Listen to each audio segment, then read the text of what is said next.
Johnson Kelly to Jerron Hill the other end, Tyreek Robinson, Al Boyd in the middle.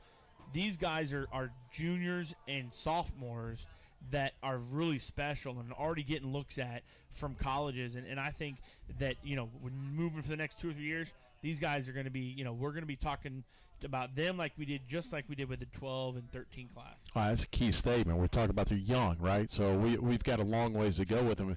And we actually had the opportunity to sit up. We were at Godson's tonight and before we came over, and the opportunity to watch some of the games. And we actually watched that previous front four that I thought was the best front four ever we had here. And, you talk about comparisons. Yeah, I think size-wise we're bigger than that front four. We're going to see if the quickness kind of equates to the same thing. No, absolutely. And it's hard to – I don't want to put a burden on these guys who haven't even come out and played yet this year. But when I look at them athletically, physically, the size they have, it reminds us a lot of what we had back then. And those guys were talented. The Dawsies, the Christmases, those guys were extremely talented, and the Kellers of the world. But these guys have the ability to be that. Now, it may not be tonight, and it may not be next week or the week after, but they've got a chance because they're young to really grow into what we've seen and what we've kind of expected of that D-line for that range of where we were 09 to 2013. I agree with you. So we'll take a timeout on the Shake Pit Countdown to Kickoff. We come back, we'll talk about the offense a little bit as well. So you're listening to Manatee Hurricane Football presented by Conley Buick GMC.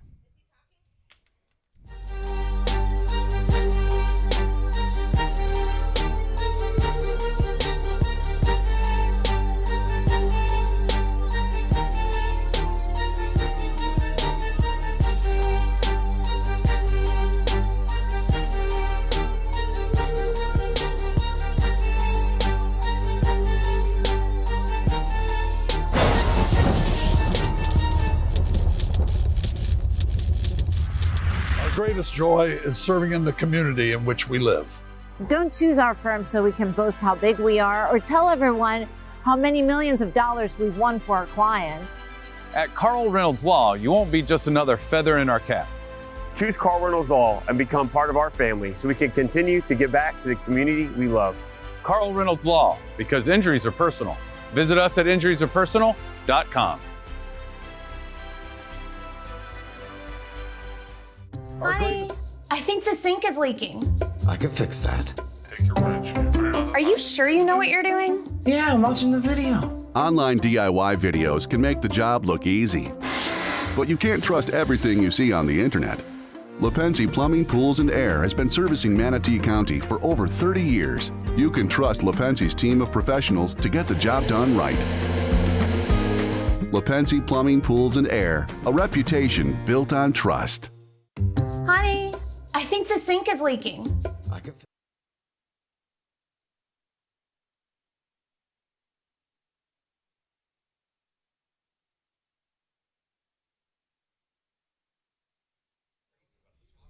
My sister's class, they about ended Joe Command's career. My freshman year, that 96 football team was 4-6. Yeah. And they're lucky they were 4-6. They were awful. Joe went a couple years, they were awful. But I go, guys, you know that we went 4 years without making the playoffs under Joe in the 90s, so like, we did. I'm like, okay, I think we lived it. We're back here at the Shake Pit Countdown to Kickoff. Danny Carter along with Chad Choate. We're going to bring you tonight's Kickoff Classic, Manatee Hurricanes against the IMG Ascenders, and we're roughly 19 minutes away from kickoff. And we talked a few minutes ago about the defense in the front four. Let's talk a little bit about the offense. And last year, Chad, the biggest concern on that offense was the offensive line. It's nice that we now have Keith McMahon joining this staff. I think No doubt.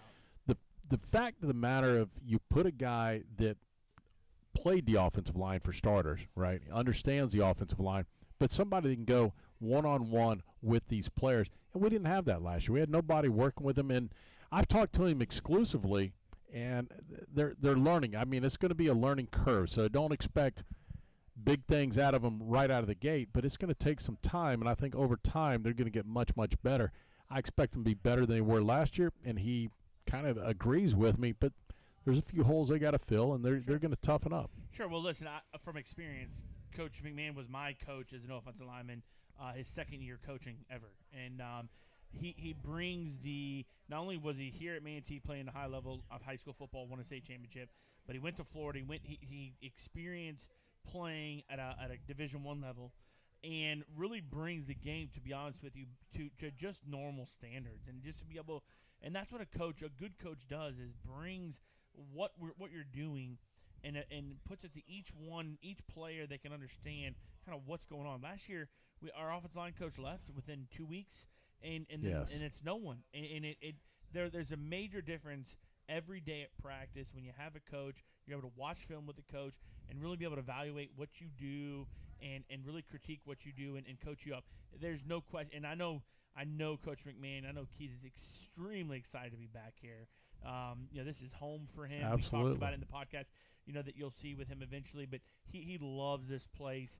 He bleeds red, white, and blue, and that's extremely important. And we got some guys coming back from last year that with, I think, under his tutelage will be extremely good as we move forward through the season. Again, hey, this is week 0, but as we move on this season, and listen, we're wanting to play weeks on after regular season. That's what Manatee's accustomed to, and I think he's going to provide that. And I think we're kind of a mixture up front. We're going to have some guys that are big. We're going to have some guys that are on the a little bit not so big side of it.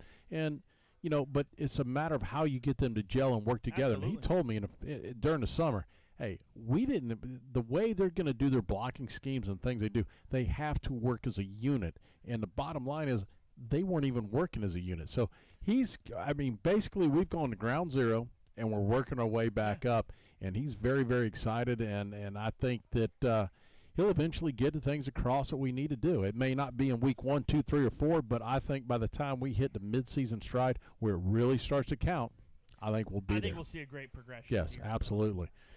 Hey, let's take a quick time out, too, and we'll come back. We'll talk about our defensive coordinator a little bit before we go in and hear from head coach Jock Wes Green. But take a quick 2-minute break. You're listening to Manatee Hurricane Football presented by Conley Buick GMC.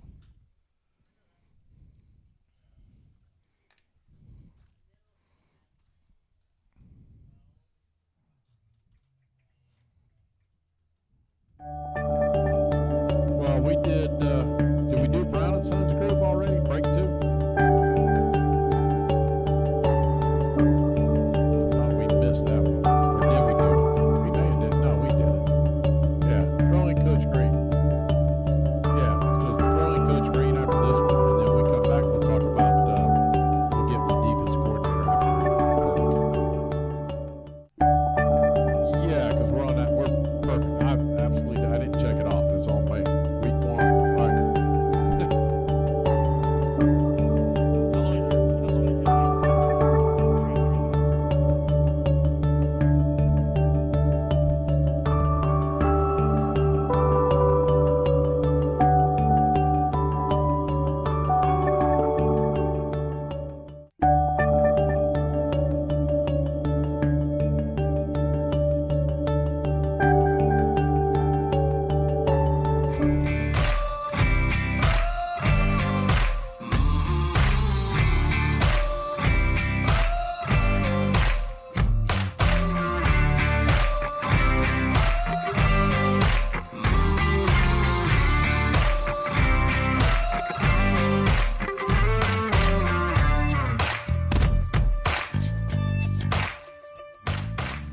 Perkins Chrysler Dodge Jeep Ram in Bradenton.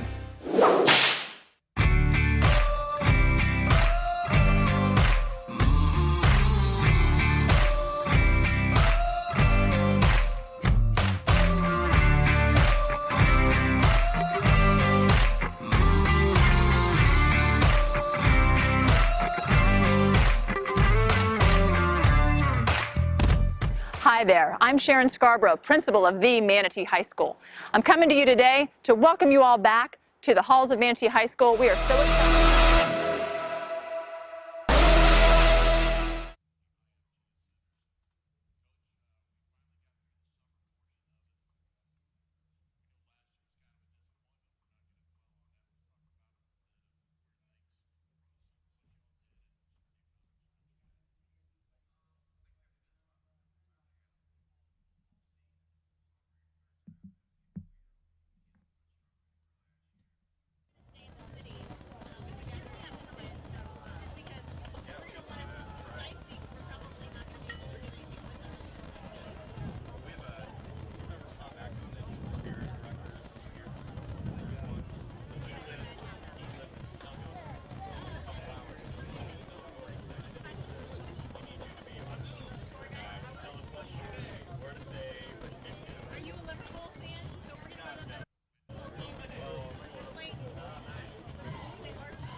We'd like to take this moment to welcome the Manatee High School JROTC.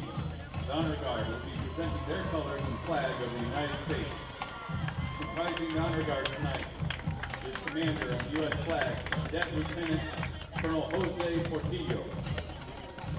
On the Florida State flag, Cadet First Sergeant Aiden Jackson. Right rifle, Cadet Sergeant First Class Janae Henderson. Left rifle, Cadet Sergeant Ashley Scholette.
Hi there, I'm Sharon Scarborough, principal of the Manatee High School.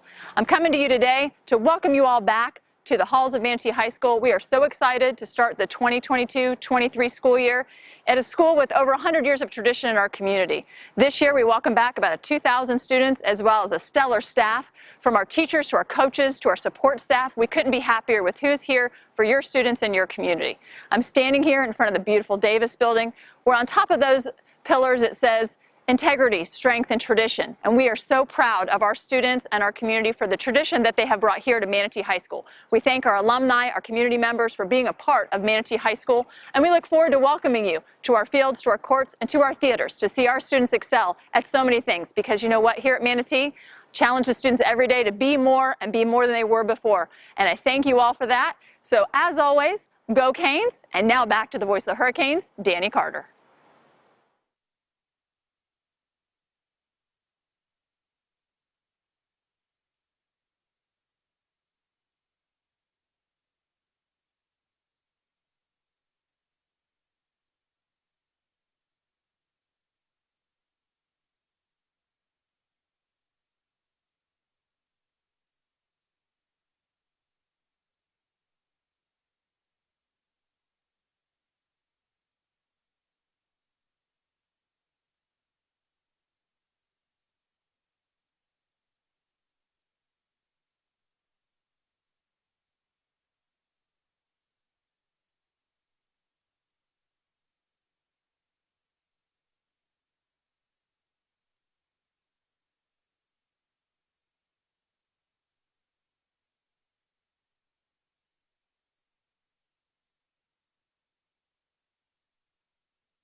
Joe Canam Field of Hawkins Stadium, and we are getting near kickoff as the IMG Ascenders will come out of the west end zone here. We're making their way down to the east end. But quickly, Chad, let's talk a little bit about Josh Phillips. I don't want to leave him out of this thing as we go in. He's going to be our defensive coordinator. Talk quickly on him and what we can expect to see. It's a major improvement. Guy that's been at every level, from high school to Yale to the pros for a little bit to European. Went out to California, was the head coach, and DC out there. Really, really strong knowledge of the game. Loves the strength side of it. He was a Cal strength coach and really propelled our guys in the strength-wise in the weight room. Really excited about what we can see from him. Hey, I look forward to it. I look forward to seeing if this defense, as Coach Green said in the interview, hey, will they meet up to what all the hype is all about? Sure. We're going to find out real quick. So, hey, we're going to take our final timeout. We come back, we're going to have the opening kickoff of tonight's game between IMG and Manatee. You're listening to Manatee Hurricane Football presented by Conley Buick GMC.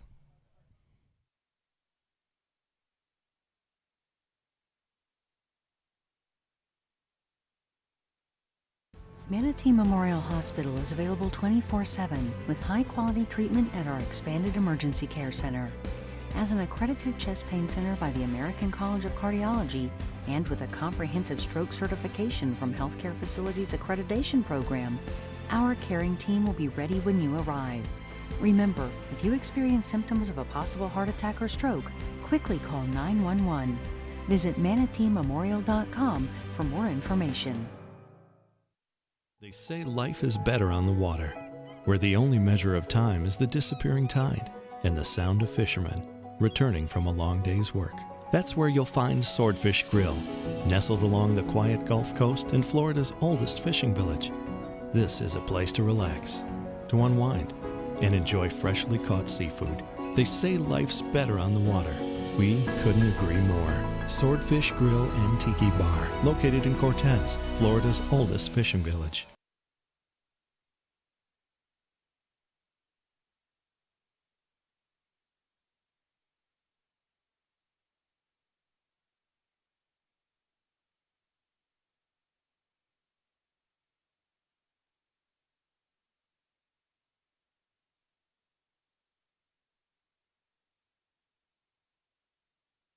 Oh, wow. Just throw it back.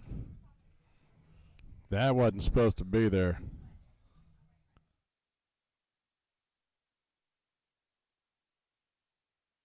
Here, Joe Canam. Hey, that's not supposed to be there. I cut that one out. There's nothing there. So. Yeah, but I told them before. That's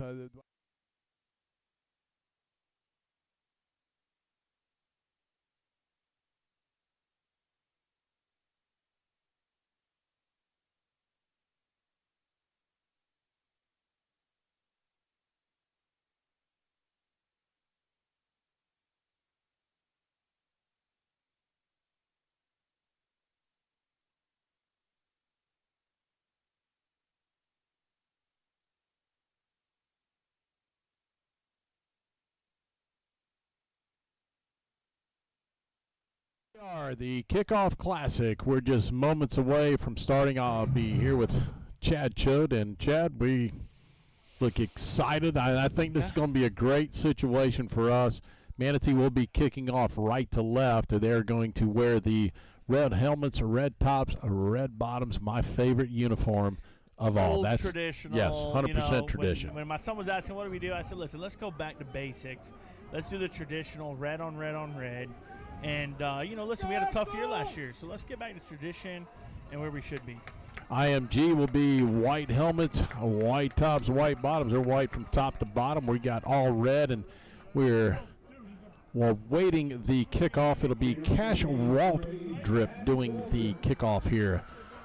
Cash moved in the offseason, came in here. Actually, I watched him boom a couple of them deep. We'll see if he can do it right here, kicking right to left. He's going to go from west to east. He puts his right foot into it. It's going to come down around the 3-yard line. The return man is coming across the 15 to the 20, the 25. He's going to get around the 32 before he is taken down on the field by number 2, Corey Sanders, who will be our starting tailback tonight. Well, listen, you've got to play good guys on the special teams. There's no question special teams can kind of give you the momentum. So we'll do that. We'll see that. Corey Sanders is a great defensive guy, but he'll be our starting tailback. So. Just to let everybody know, we're going to struggle a little bit with the IMG offense. They got multiple numbers everywhere. All I know is that the quarterback is going to be number 14, Parker Lacey. He will hand off to the tailback up the middle, number 27. He's going to bounce it outside across the 40, across the 45. He's got 13 on the first carry for a first down.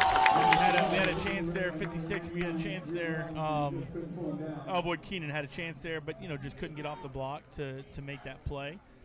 But decent job by the secondary coming up and stopping that play before it got too big. Hey, take a little bit of time, get your feet wet right here. So we'll set that defense for you here in a minute after this play. Lacey, the quarterback, they send a man in motion. He mishandles the snap a little bit. They got pressure on him. He's going to go down in the backfield. It's going to be number 56, Alvoid Keenan, with a sack and great penetration. Actually, him and Tyreek Robinson disrupted that play. Yeah, Tyreek made the quarterback Lacey go out of the pocket, and then there comes Alvoid, and that's what's going to happen with these guys up front. Loss of 10 on the play. It'll be second down at 20.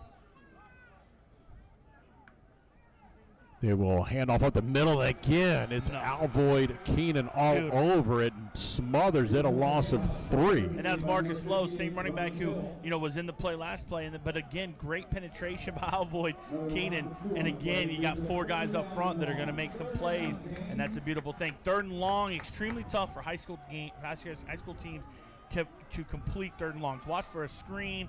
Talk about a slow playing here. I would think a screen is as much penetration that they're getting up front right now, and right now they're living up to the hype after the first play. 3rd down and forever. Here it is. He's going to fake the handoff inside. He's going to throw across the middle, up and over, nowhere, close, incomplete. Absolutely, great job. Well, listen, he knows what happened the second down, or excuse me, second play. He got flushed. He's not comfortable, right? Because he knows pressure's coming. It'll set up a punting situation, and the Canes will send 2 guys back deep. It's going to be Bon Bean Jr., who will refer to him as BJ. That's what he wants to go by all year, and it'll be Ramsey Cole, the speedster. This guy can absolutely fly. Both can fly. Oh, yeah, it's quick right here. BJ was one of our guys in the 200 last year, could fly. Ramsey Cole coming in from another school. Good snap, and the punt is under pressure. He was shoved into it, so there's be no flag. Good call by the ref. It's going to be taken and mishandled by Bean, and he recovers it. That's okay. BJ had it go off his hands. It really wasn't a good punt. I got past the 30, but good pressure up the middle. Absolutely. Great pressure there coming off the edge by Duke Dunbar, and good he call. Was an good call by the ref too. Listen, he was pushed by the up back, pushed into the punter. So good job there. So the Canes will take over on their own 27-yard line. We'll call it 27 because it started at 27.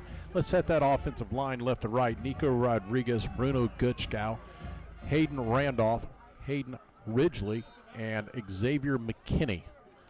That's your offensive line. It'll be Johnny Squitieri, quarterback. They will hand off straight up the middle. It's going to be Corey Sanders for 8, 9, maybe 10. They're going to give him 9 on the play. 9-yard pickup. Here's something we didn't see in the spring. Corey Sanders did not play in the spring game. He had a little bit of a tweak in his leg from track season. He's another guy that can move, and you give him an open space and he's gone. Corey Sanders is also a tough runner.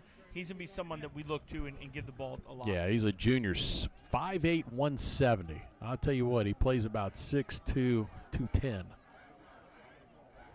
He'll be offset to the left side of Johnny on this one. Johnny drops back, looks, he's under pressure. He's trying to get rid of it. He won't. He'll go down on a sack. It's going to be a loss of 8 on the play. So we went from 3rd and 1 to 3rd and 7. Well, I think Johnny had the tight end, Kobe Keenan, big target, 6'6 plus, had him coming across. I just don't think he saw him quick enough. And I don't know if Johnny can see over the offensive line a little bit. Height may be an issue with him, but in my opinion, probably should have hit that tight end real quick. 3rd and 7. We got 2 receivers left, 2 to the right. And the Canes will take a timeout here. As they take a timeout, we'll take a timeout ourselves. You're listening to Manatee Hurricane Football presented by Conley Buick GMC.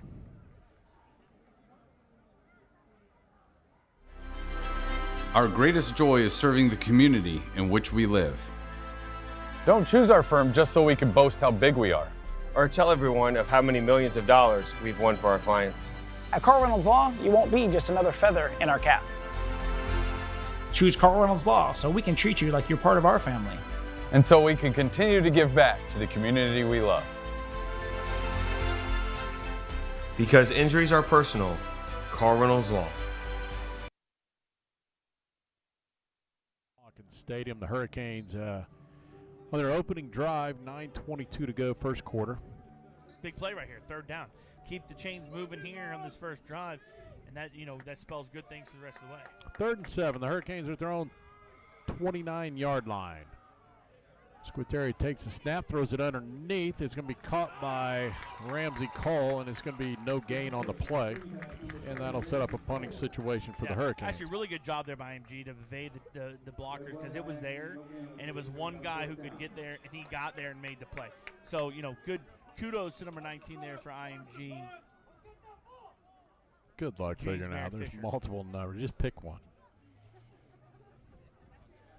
Back deep will be Mason Lowe for IMG. He's looking directly into the sun. Joey Coloniso on to do the punting duties. Wesley Choate, our long snapper. Good snap right on the money. Joey gets it away, and it's going to be hit the ground around the 35, roll across the 35 to the 34-yard line, and that's where the Ascenders will take over. Listen, here's what I like to see, to be honest with you. Actually, from both teams, that's a series for both teams, no penalties, because early in the season you're grabbing, you don't know what you're doing. So, listen, no penalties is nice, not knock on wood. But, listen, we got to defensively come out, do the same thing we did last series, really establish a line of scrimmage. Line of scrimmage is where you win games. In high school, college, pros, line of scrimmage is where it's at. The Ascenders will start their second series. At their own 33 is where they'll mark it. It'll be first down and 10. Fakes the handoff inside under pressure. He'll flip it out in the flat. It's going to be caught, and they'll turn it up the field. Mason Lowe to about the 39. Give him 6 on the play. Yeah, not a bad play there from IMG. He's just dumping it. At least he's just jumping it to good kind of find. Pressure Good again. Pressure again by Ian Johnson Kelly. We'll say that name quite a bit. Second down and 4, and they drew him off sides. That'll be an automatic first down.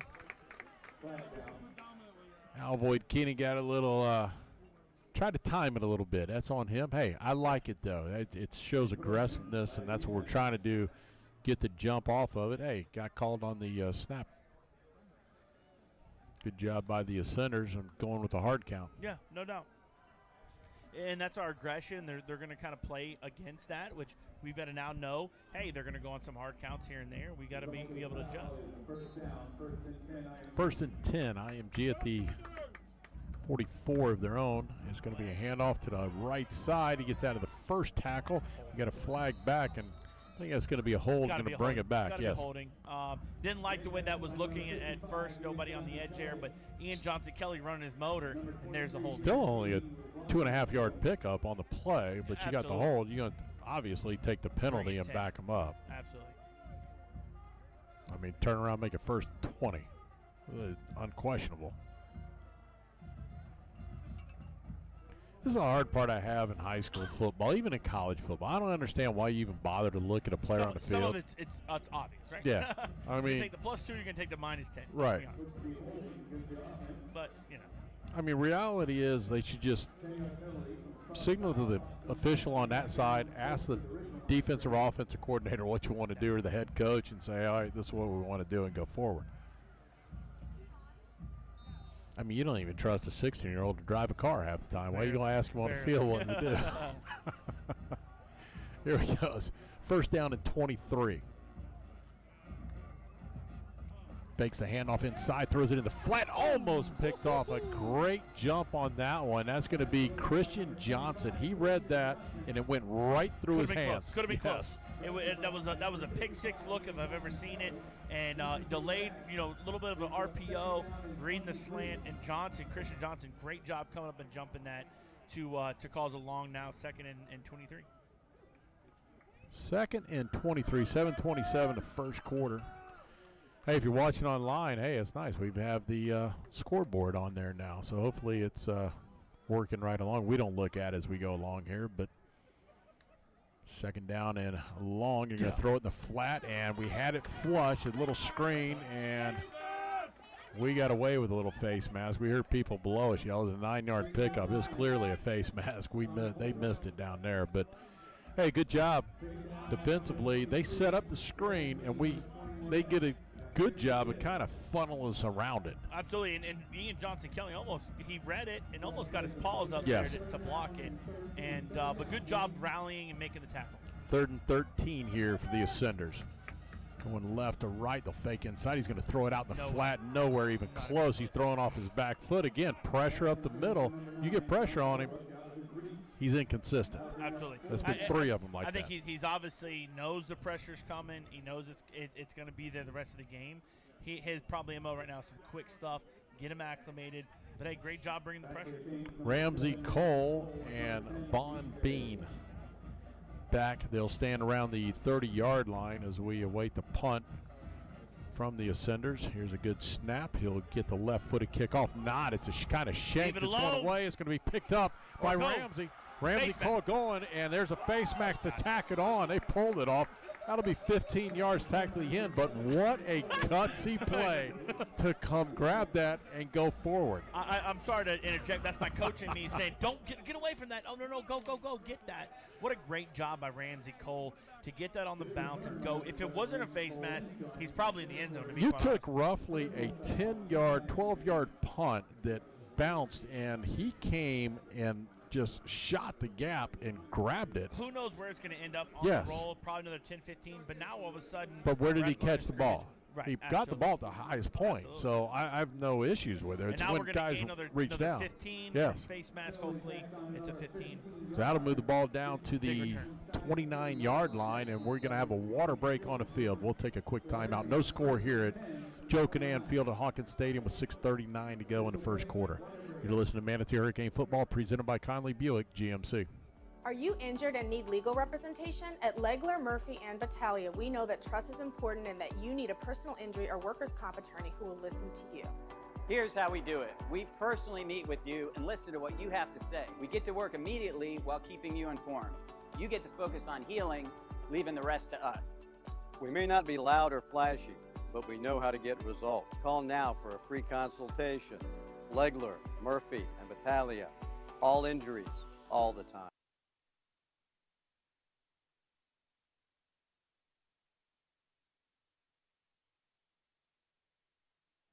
Here we are, the kickoff classic, 6:39 left in the first quarter. No score.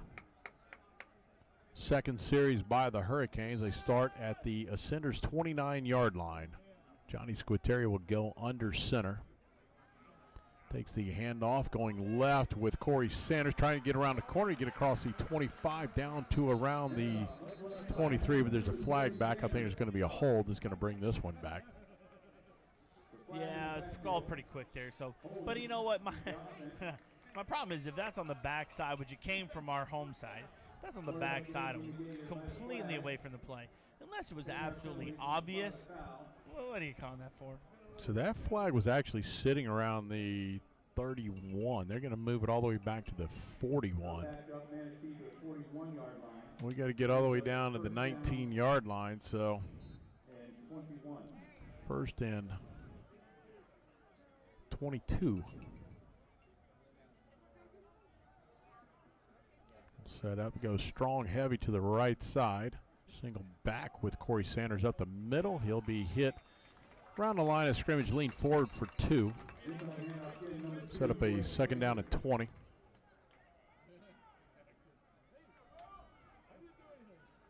They take great field position. One penalty kind of backs you out, but Listen, you still got to continue to go with the play sheet you got. Absolutely. And I'm okay because, listen, Corey's a guy that can take one.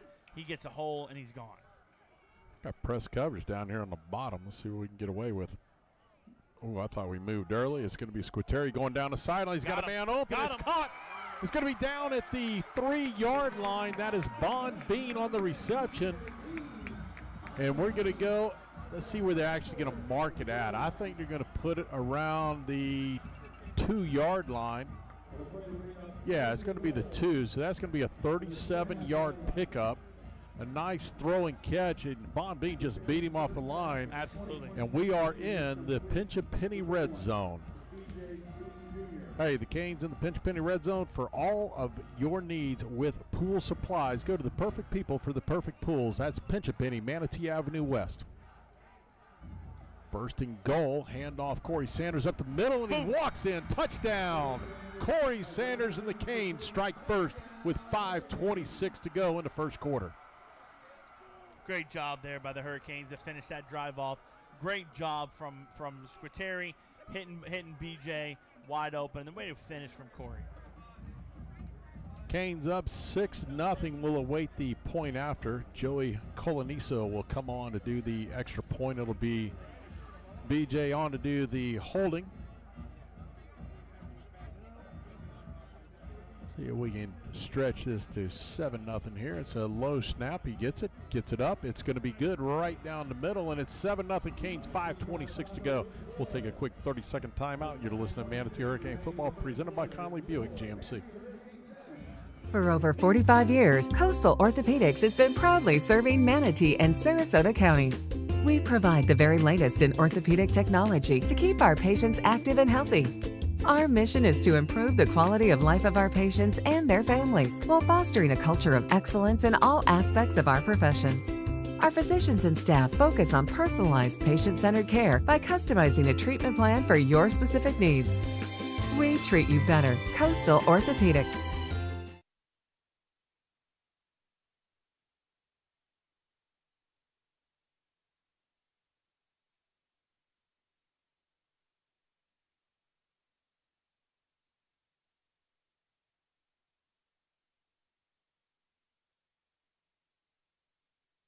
Run that one again when we get to the end of the half, all right?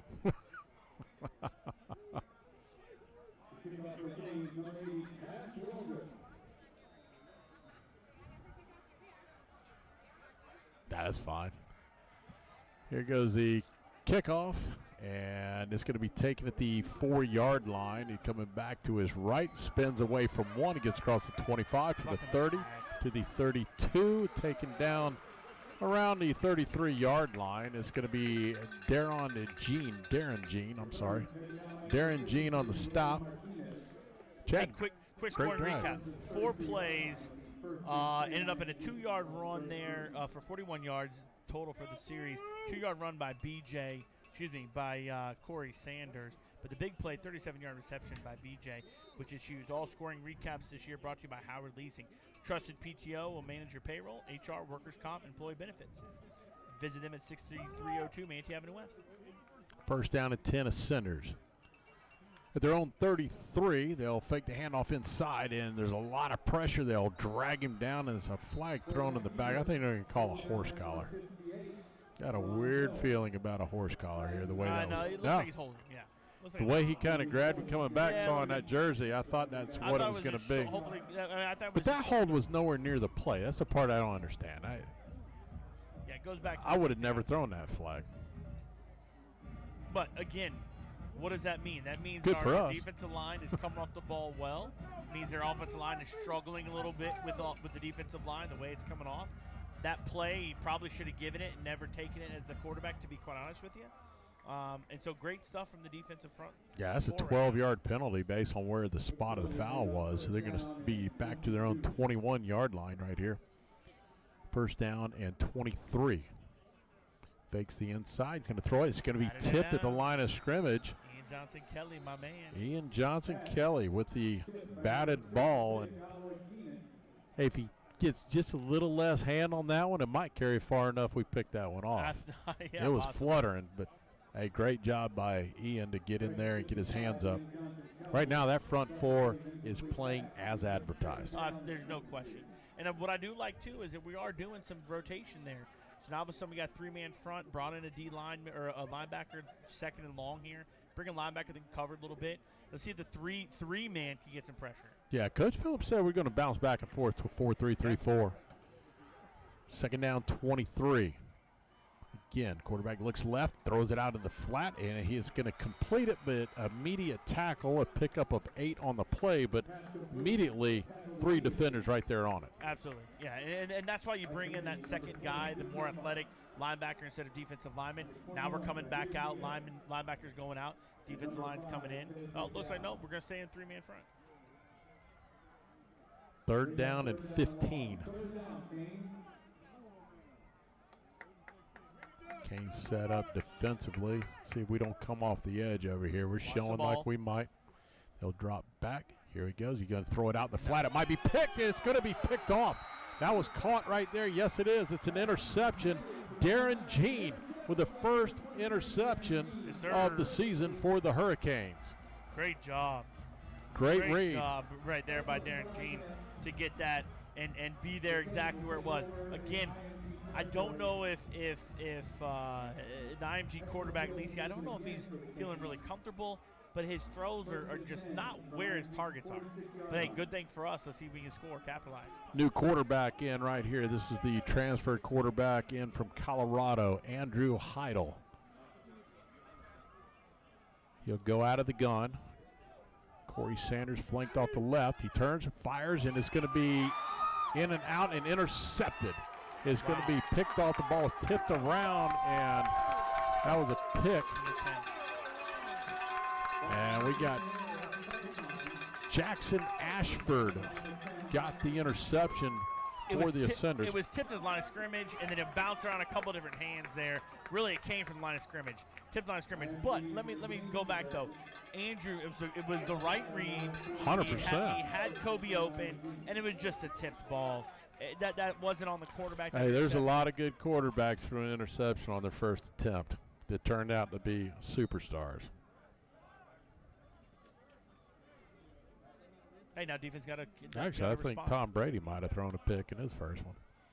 There's a handoff up the middle. No, they faked it. It's going to be thrown to the outside and immediately swarmed under. Pickup of 6 on the play, but good defensive play right there. The defensive backs, he's laid back. He made the catch, but they swarmed on it. He actually tried to swat it out of his hands. He did bring his left hand in to try to get the ball loose. Second down and 4. Centers of the Hurricanes' 45-yard line. 3:40 left in the first quarter. Snap is out. It's going to be under pressure. Oh, somehow he completed that low, and it's going to be tackled around the 35. Now, I thought he got his hands under it as well, but we do have a flag on the play.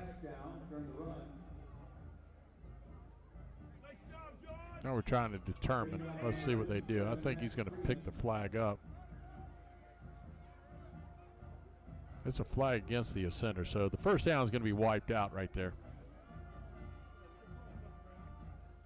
So the flag was thrown around the 40, around the 43. Another 10-yard. It's a hold against the Ascender, so that'll take him from a 2nd and 4 to a 2nd and 12. That's okay. I mean, I'll take that as an incomplete. Great job. Actually, John Holbrook on the catch there. I don't know how he caught it. I don't know how the guy got the ball off because he was under pressure. I mean, they were all up. The quarterback, and somehow, some way. Way to hold it. Good job. We've learned. He looks back to the sidelines for the play.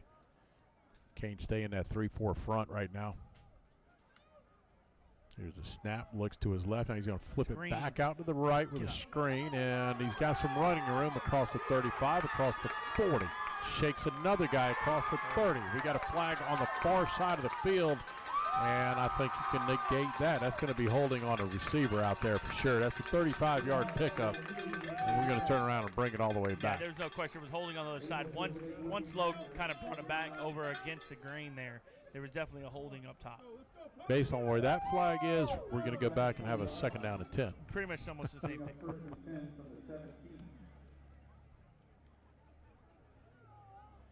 Dead ball.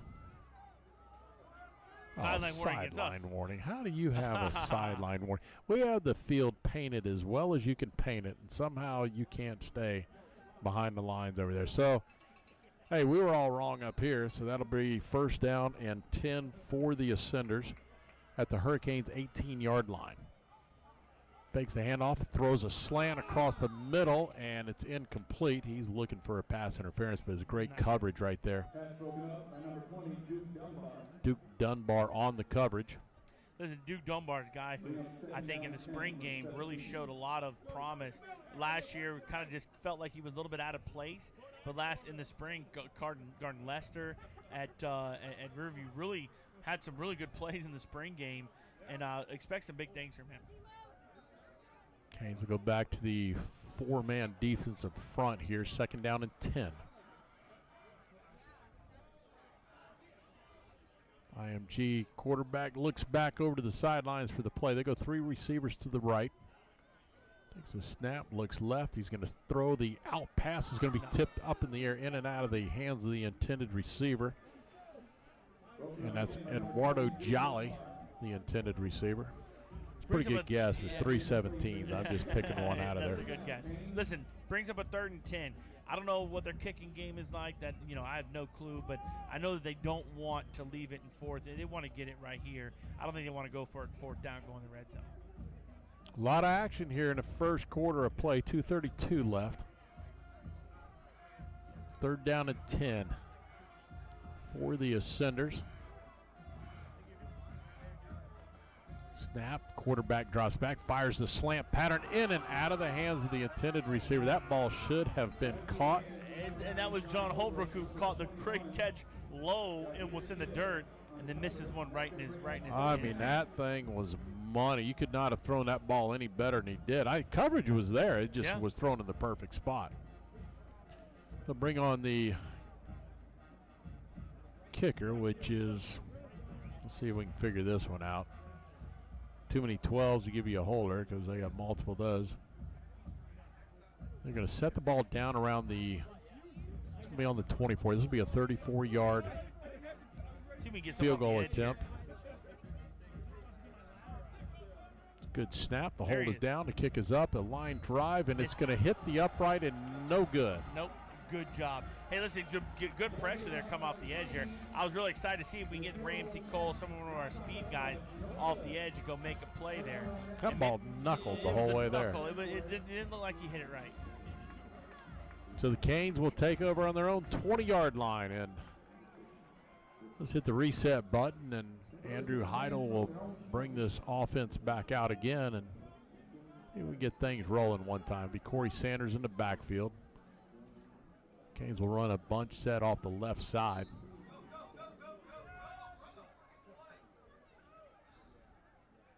Heidel under center. He pitches back to Sanders across the 20, the 25 to the 30, and he's going to get all the way out to the 35, a 15-yard pickup.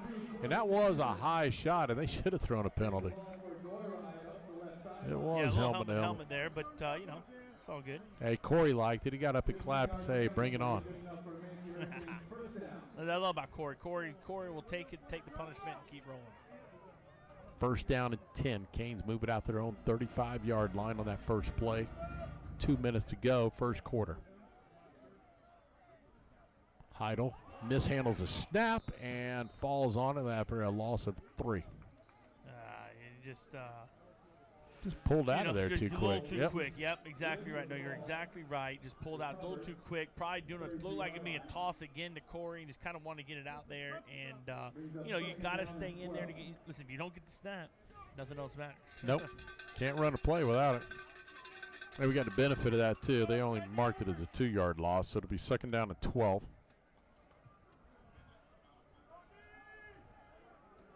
Ball at the 33-yard line. Time handoff up the middle, and it's going to be Corey Sanders again forcing his way up. Good push right there. It's going to be a pickup of 7 and a late flag thrown in. That looked like a helmet got pulled off out of that group. Yeah, Corey's helmet. Yeah. So hopefully it's on them. So if his helmet got pulled off, he doesn't have to come off the field, but who cares? Let's put another running back in there for a moment. Let's see what we got. So this is going to be a 15-yard unsportsmanlike penalty. We'll move it around. So 15 is going to move it across midfield. A lot of penalties. Listen, You said something about no penalties out of the first. It went south ever since. Personal foul against ball into IMG territory, ball spotted at the 45-yard line. And you start getting first down. Things are different. People are moving different, quicker, slower, etc. And you're seeing it. So that penalty moves the ball all the way out across midfield to the Ascenders 45. So now in the backfield, it's going to be Keyshawn Smith, offset to the left. Andrew Heidel, who's going to throw it out the flat. He's got Kobe Keenum. He's got a nice catch. It's going to be a pickup of 3, maybe 4 on the play. So a nice little throw and catch. Just gets he got the ball out quickly, and that's a big target. I mean, Kobe's 6'7", 6'6". Yeah, no question. Big boy. The one thing I do like about Heidel as we've seen him through summer and watching some 7-on-7 stuff like that, Andrew gets the ball out of his hand really quick. He reads it really well and gets the ball to the receiver where it's intended to go. Corey Sanders checked back into the ball game. He will be set behind off the left of Andrew Heidel, our quarterback. They'll hand off to Corey up the middle. Corey's going to bounce off the first guy. He's going to pick up a couple more. And I love the extracurricular activity out of the Ascenders there after it's over with. So pick up a couple yards. That's the end of the first quarter.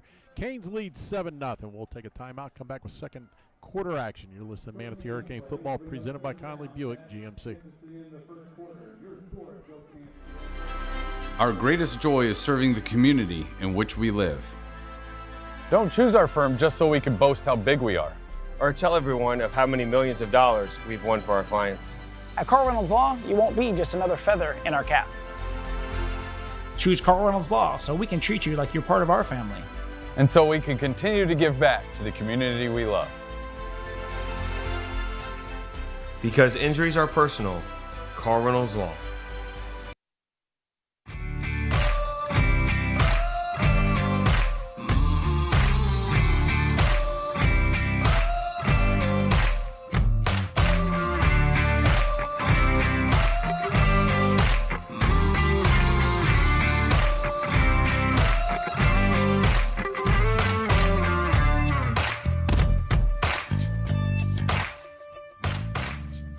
Chrysler Dodge Jeep Ram in Bradenton. Nothing over the IMG Ascenders, and Chad, you showed me we got IMG National down south playing Venice. They are up 20-0 on 27-0 on the Indians. First quarter. Holy cow. Drops back, 3rd down and 8, and he's going to go down on a sack, and that just came off the edge right there. There's nothing he could do, and a great job of just hanging on to the football. So a loss of 7. That'll bring on the punting unit for the Hurricanes. Yeah, he really had nothing there, and a good job for really clutching because he had nothing downfield really to open. Listen, the Centers are playing man-free, so they're cutting. Everybody's pressing. Corners, outside backers, safeties are pressing. They got one guy high up top, about 10, 15 yards deep, and they're daring you, right? They think they're going to have a front 4 pressure, maybe a blitz here and there, and that's what happened. They beat us in numbers game, and we didn't have anybody there to open because they're playing really good coverage on the back end. So good job by Andrew really to hold the ball there on that sack. We've only got 10 guys on the field. Well, that's what kickoff classics are for. This is kind of comical because I'm going to tell you, somebody asked me the other day, said, well, how y'all going to look this year? I said, we're going to put 11 on the offense, 11 on the defense. And we'll run 9 or 10 out on special teams and burn a timeout. It happens every single game, it seems like. Somehow, some way, these guys get lost. I don't know if they're talking what's going on over there, but just not ready to go out and play the role they're supposed to. So let's try this one more time. Good snap, solid snap in the hands, and Coloniso gets it off. It's going to land around the 32, roll back to the 20, across the 20 to about the 17-yard line. Good punt. Very good punt. Take that punt all day long by Joey Coloniso.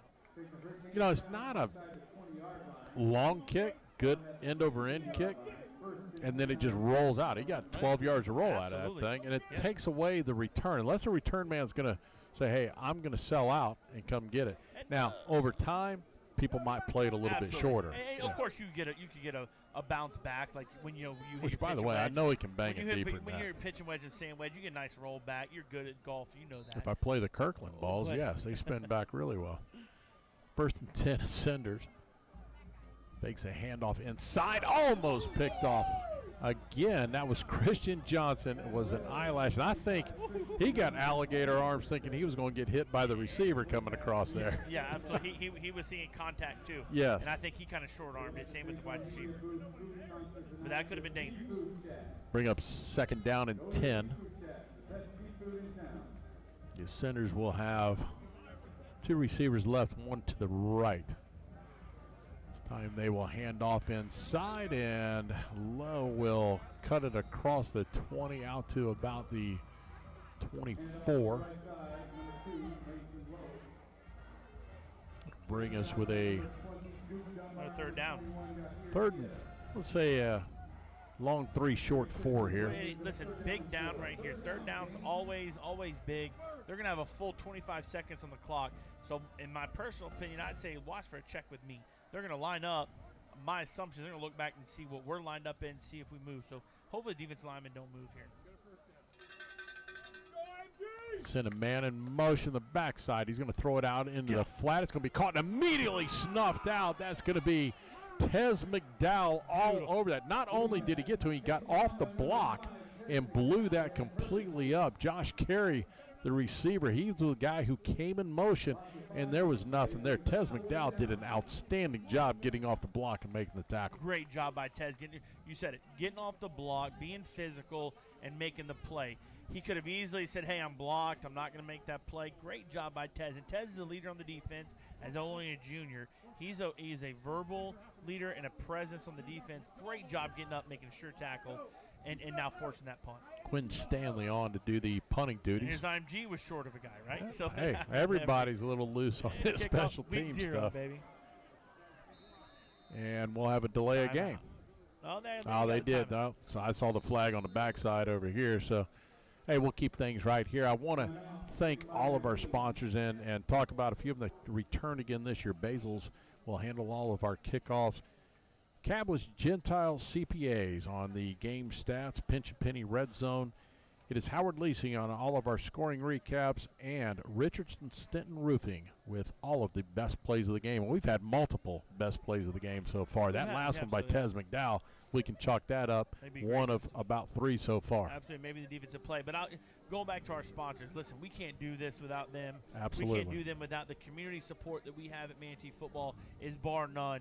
I'll be honest with you, the best around this Suncoast area, there's no question. And our sponsors, every single one of them, and you named them from Basil's to Cablish to all of them, Pinch a Penny.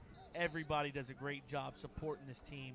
You know, listen, we came off 2-7, not a Manatee High School football season last year, and not once did any of these guys say, I don't know if I want to represent, Hey, you know what? I want to welcome back in Manatee Memorial Hospital. Absolutely. Yep. Fantastic. They were away for a couple of years and maybe just a year, but they've returned again, and we're very happy to have them join us. Quinn Stanley to put his left foot into it, and this is going to be caught and immediately taken down. That's BJ right there at around the midfield mark. What gun stuff from a kid. Listen, BJ is all 5'8", 155. That's what they got him on the roster, right? But what a great job catching that punt, because that punt could have hit and gone for another 15 yards. That was a nice, well kick. What a great job taking the catch. I'll tell you what, one of my favorite returners we ever had was Ryan Taylor. He was another one. Ryan Taylor secured it extremely well, called a lot of fair catches, but the fair catches he called were coming up into that defense 100%. To take away that ball from hitting and rolling. A lot of guts. Yes. Good job there by BJ. 1st down and 10. Johnny Squitieri will go back to the quarterback spot. Kind of rotating every 2 series between these 2 quarterbacks. He'll throw it out into the flat, and it's going to be caught by Tyron Jackson, his first play on the offense right here. A 5-yard pickup at Tyron Jackson. Again, another speedy back out of the backfield. Between our receivers and backs, not large in stature, but quick. Absolutely. Speed is. They're guys who, if they get the ball in their hands with space, they make a couple guys miss and they're gone. No one's going to touch them. In open space, these guys will fly. 2nd down, 6. Johnny takes a snap. He's going to take a quarterback draw straight up the middle. A good job. He's going to get across the first down marker, a pickup of 7, and a first down by the Hurricanes. Hey, listen, I don't know if that was called or not, but great heads up, Jared Squitieri. A little bit, maybe a high snap off there a little bit, but he saw nothing was there on the left side, and he took it. And that's what Johnny's really going to provide for you. Well, it makes you wonder. The snap a little bit off the side. Did it just throw the whole play off, and that's automatic, just take it and run up? I mean, take what you can off, offensively. This time straight up the middle is going to be Tyron Jackson. He's going to bounce it out to the right side across the 35 to the 30 to the 25 to the 20, and he's going to be stepped inside again all the way to the end zone. It's going to be a touchdown, but unfortunately there are flags all over the field, and they're bringing this back. I'll tell you what a great first step, and then down around the 12-yard line to stay in bounds and spin around and get to the end zone. Listen, there's no doubt that's the athleticism you're going to see from him. And I know you probably, some of the folks can hear some of the coaches next to us, Manatee coaches, upset about it because for this penalty to be called, could have been, could have not have been. I don't know. But the bottom line is you just saw what Tyron Jackson brings to this football team that I don't think we've had for the last several years. So they called a hold, which was declined, and a block in the back that they took. Yeah. So there was a holding and a block in the back. So, The block in the back to me is the hardest one to call in most cases, especially in high school, because kids just spin. And when they turn away and you're already on him blocking, and they'll maybe you just happen to look at the wrong time or whatever, and then you get that. I see it's all levels, really. This time they'll hand off up the middle, and that's going to be Keyshawn Smith, pickup of 5. Boy, we got some pretty good depth at this running back spot. Oh, there's no question. Listen, Keyshawn's our 3rd guy. Yeah. Right? I only have him on the chart. I got to put him on there. Keyshawn, he's a sophomore. He's going to be one that is a stud. We got 3 guys in the backfield running the ball that can be very, very good for us. I believe that is Tyron Jackson in the backfield. This time it's handed, fake handoff in the middle, and tries to get it out to Keenum, and good defensive play right there. Yeah, good play there with number 19, Randy Marion. And listen, Kobe was open, and it's just a good job by getting his front arm up there and swatting that ball down. You can't do anything about that. It's a good ball. It was a good ball right there, the open guy, and just good job by the defender. So here's your options right now. You're 3rd down and 14. I'm going to try and go to Bonbean again and beat this guy and stretch the field. I don't disagree with you. Listen, what do you got to where lose? I'm going. We're up 7-0. You can pin them back on a punt. Absolutely. Here we go. It's going to be Bean going down the field, and they're going to try and get to him, and it's caught. In and out of his hands as he rolled over. He tried to get there. Good call. That was it. That was the right call. There's no question. Going to him on press coverage there. Because, like I said, you can punt him and get deep him down. Yeah, just pin him back. Good job there. The ball was placed right, a little bit short, and Bond kind of slipped a little bit. But BJ, good job trying to make that play.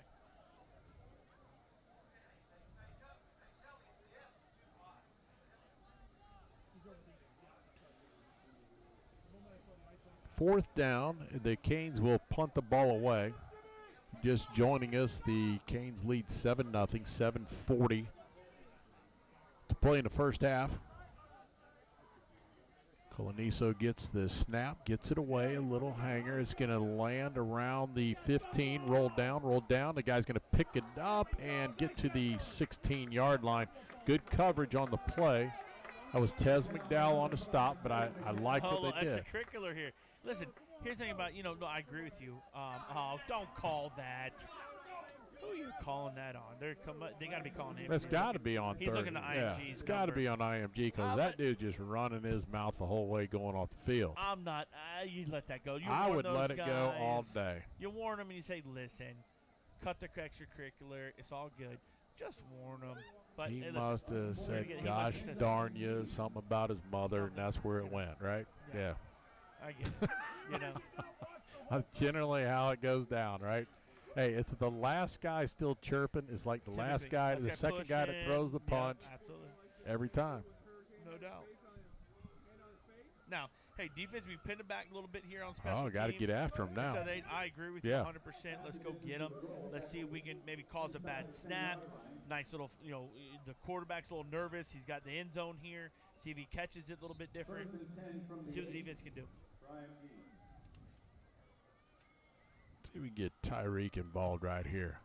Try to go straight up the middle. He's going to bounce off the first guy, get it across the 15 to the 16-yard line. A pickup of 8, and just like that, they move it out of the danger zone. Yeah. The one thing, with Tez right there, he's just, run your feet to the tackle is what I'd like to see instead of just kind of hanging on and letting the running back go through. You run your feet through that tackle, and maybe you save a couple yards there instead of letting him gain a couple. The Ascenders, 2 receivers either side. It's going to be a high snap, and that kind of disrupted things and to manage the Canes to get back in there. Alvoid Keenan, as well as a host of Hurricanes back there on that play, a loss of 2. Absolutely. Good job there by the defense. A little bit of a high snap, but we got the pressure there enough to make that play not work. Now you bring up a third down, big third down here. You stop them here, now you're most likely going to get the ball inside your own 50. That's exactly what you want to do in the last situation, punt the ball and get him down deep. Yeah, you get a high snap with Alvoid Keenan and Ian Johnson-Kelly coming in there, you're in trouble. Here's another slightly high, but this time they snuffed it out. It's going to be Ian Johnson-Kelly with the first contact, and he's finally taken down by number 90, Nathan Schofield. Good job, Schofield. Yes, he come off to clean everything up, but it was Ian Johnson-Kelly who turned him back. Schofield finished him off, a loss of 2, and that'll bring up a punting situation. And listen, here's a chance if it's me. I'm going after this punt. I'm gonna see what they can do punt-wise. I'm bringing everybody who I can to be able to go block this. I would do it just to keep them back from coverage because 100%. One of these two are going to move the ball past the 30 real easy. Absolutely. Yeah, and I say these two. It's either BJ or it's Ramsey Cole, and I'll take either one of them right now. They've only got 9-10 guys now. I wouldn't be surprised if they take it all the way back. We're going to have a timeout called. And we'll take a quick timeout as well, 30-second timeout. You're listening to Manatee Hurricane Football presented by Conley Buick GMC. Week 0.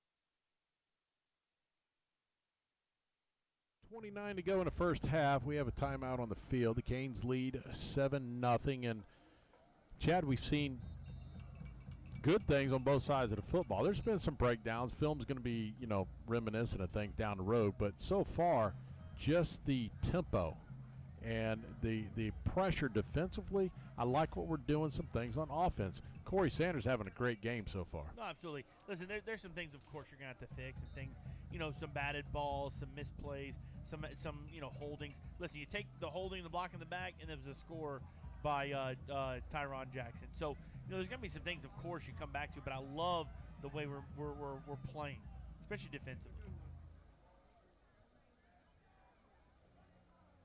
Here's a snap, and the punt gets away, and let's see what we got. It's going to be BJ from the 47 of his own across the 45 to the 40. He's at the 35 to the 30 and across inside to about the 25, maybe the 24, and a late flag comes in after the fact, and I don't know which way that's going to go, but a great return by a BJ, a return of around, let's see, they're going to mark it at the 25. So that's a 27, 28-yard return. I'm not sure where this penalty is going. It was late coming in there. I think it's going to be against the Hurricanes. Yes, it is. Oh, no. It looks like they're pointing. He pointed against us to begin with. Water. And now we got to, they're going to take a water break, but I'm still not sure which way this is going. We'll figure this all out when we come back. We'll take a 30-second timeout. You're listening to Manatee Hurricane Football, presented by Conley Buick GMC. I'm confused what they're doing right now. Honey, I think the sink is leaking. I can fix that. Are you sure you know what you're doing? Yeah, I'm watching the video. Online DIY videos can make the job look easy. But you can't trust everything you see on the internet. Lepensi Plumbing, Pools, and Air has been servicing Manatee County for over 30 years. You can trust Lepensi's team of professionals to get the job done right.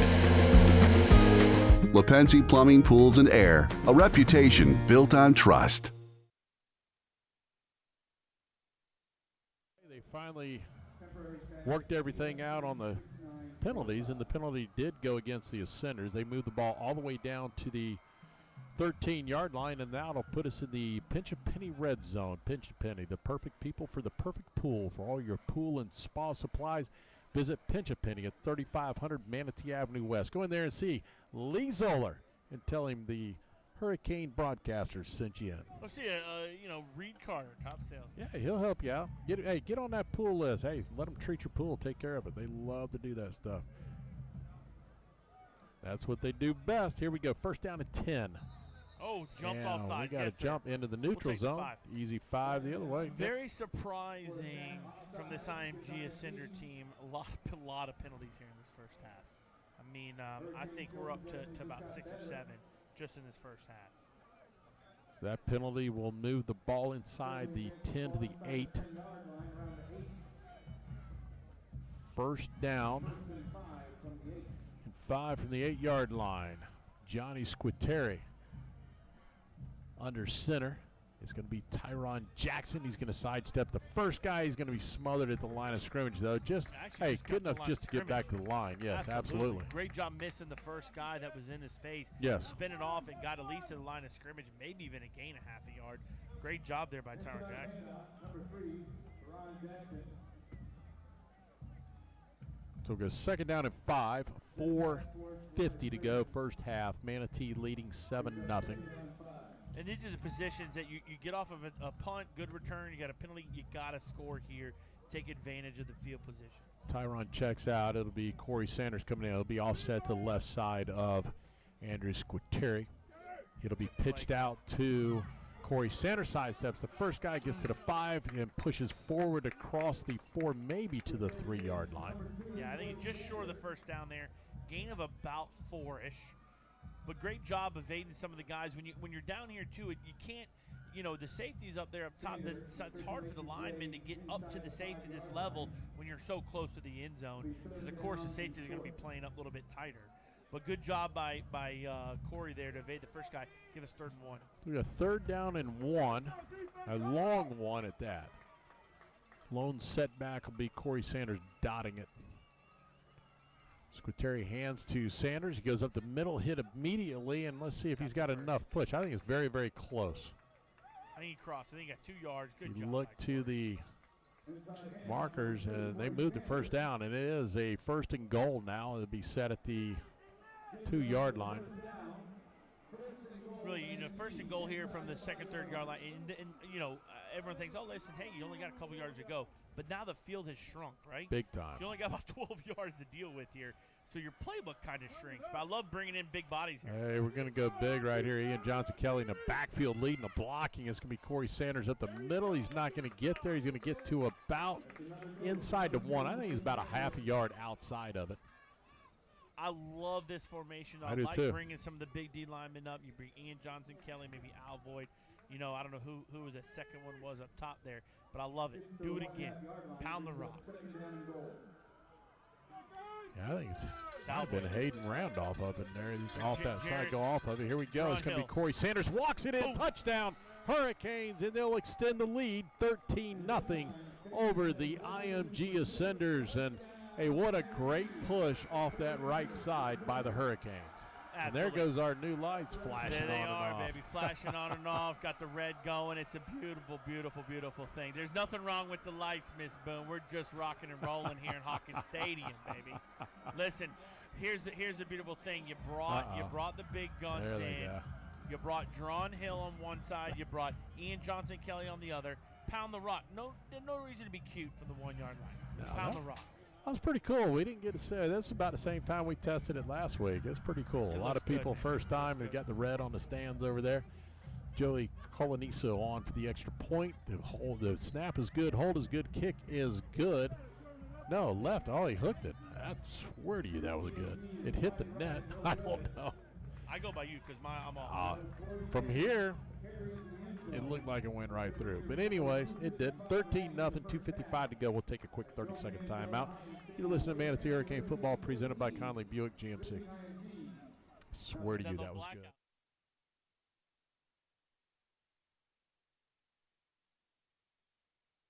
Your business pulls you in a lot of different directions. Managing HR is just one of them.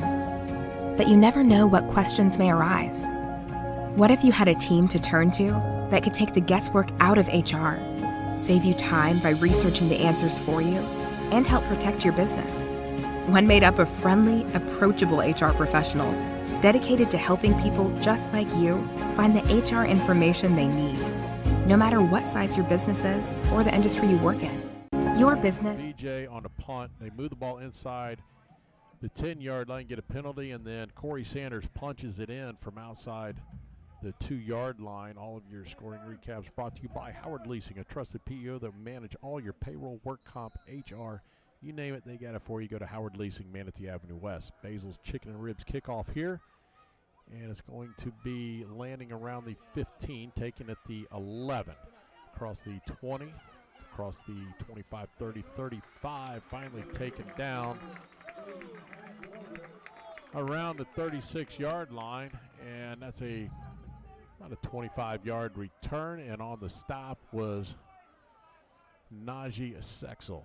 Hey, not a huge, obviously, scoring recap there. You know, we had it from the 13-yard line. What I love about it, 5 physical runs, get us in, obviously finish it with Corey's 2-yard touchdown run. Be physical, don't be cute. We got it inside the red zone, pound the rock, which is what we did, bring in the big boys, and go get it. Hey, you got to finish the half off here. First down and 10, Ascender starting at their own 35-yard line, 2:48 to go first half. Canes lead 13-0. It'll be a fake handoff. Quarterback will take it off the left side. He's going to pick up around 10. We'll give him 10 yards. It'll be a first down. I think they're going to set it across. So 10-yard carry of the first play. Just kind of ran a off counter, really. He kind of faked it off to the right. So, yeah, came back against the grain. First and 10 at the Ascender 45. This time he'll fake it, throw across the middle, and it's incomplete. Gosh, almost picked there again. Good coverage over there by Duron Jean. Good job there. But, yeah, no, last play, quarterback keep. You know, running back comes across his face going to the top side if you're looking at it, and he runs against the grain. It's, you know, defense, it's tough to go back. The quarterback really hasn't kept it. At least he really hasn't kept it too much tonight. But that was a good run. Here, 2nd and 10 is where you want for a defense. Let's go get it. Under 2 minutes to go in the first half. 13-0 Manatee leading. This time it'll be a handoff off the right side. He bounces it outside. He spins off the first tackle. He's going to get across the 45 to the 40, and a host of Canes will finally drag him down. Missed tackle there from the safety coming up. I don't know who the number was. I didn't see it. The missed tackle really would have been gain of about 7. Missed tackle. Now you got to gain another 6 or 7 on there, 13, 14 total. The missed tackles, that's what you're going to see week 0, right? This is the first time we're going against someone new. It's live, and that's what you get. Ball inside Hurricane territory at the 40-yard line. They're moving their 2-minute offense. This time under pressure, he's going to be tipped and picked off. It's intercepted. It's going to be returned across midfield. He's outside of it. It's going to be Tez McDowell down to the 25 to the 22-yard line. Tez McDowell on a great pick return and sets up the Hurricanes in a great situation to cap things off before the half end. Great job by Tez McDowell. It kind of tipped in his hands. Looked like they were running kind of a screen underneath there, and he jumped it. Great job. And then way to get the ball in his hands and return it. They'll put that ball at the 20-yard line, which will put us in the Pinch a Penny red zone. Pinch a Penny has the perfect people for the perfect pool. For all the pool and spa supplies, visit Pinch a Penny at 3500 Manatee Avenue West. That's Lee Zoller and Company at 3500 Manatee Avenue West, Pinch a Penny. First down, Andrew Heidel throws it out into the flat. It's going to be caught by BJ, and he's going to be taken down after a loss of 1. They just tried to throw Good job there by the Cinders getting in there.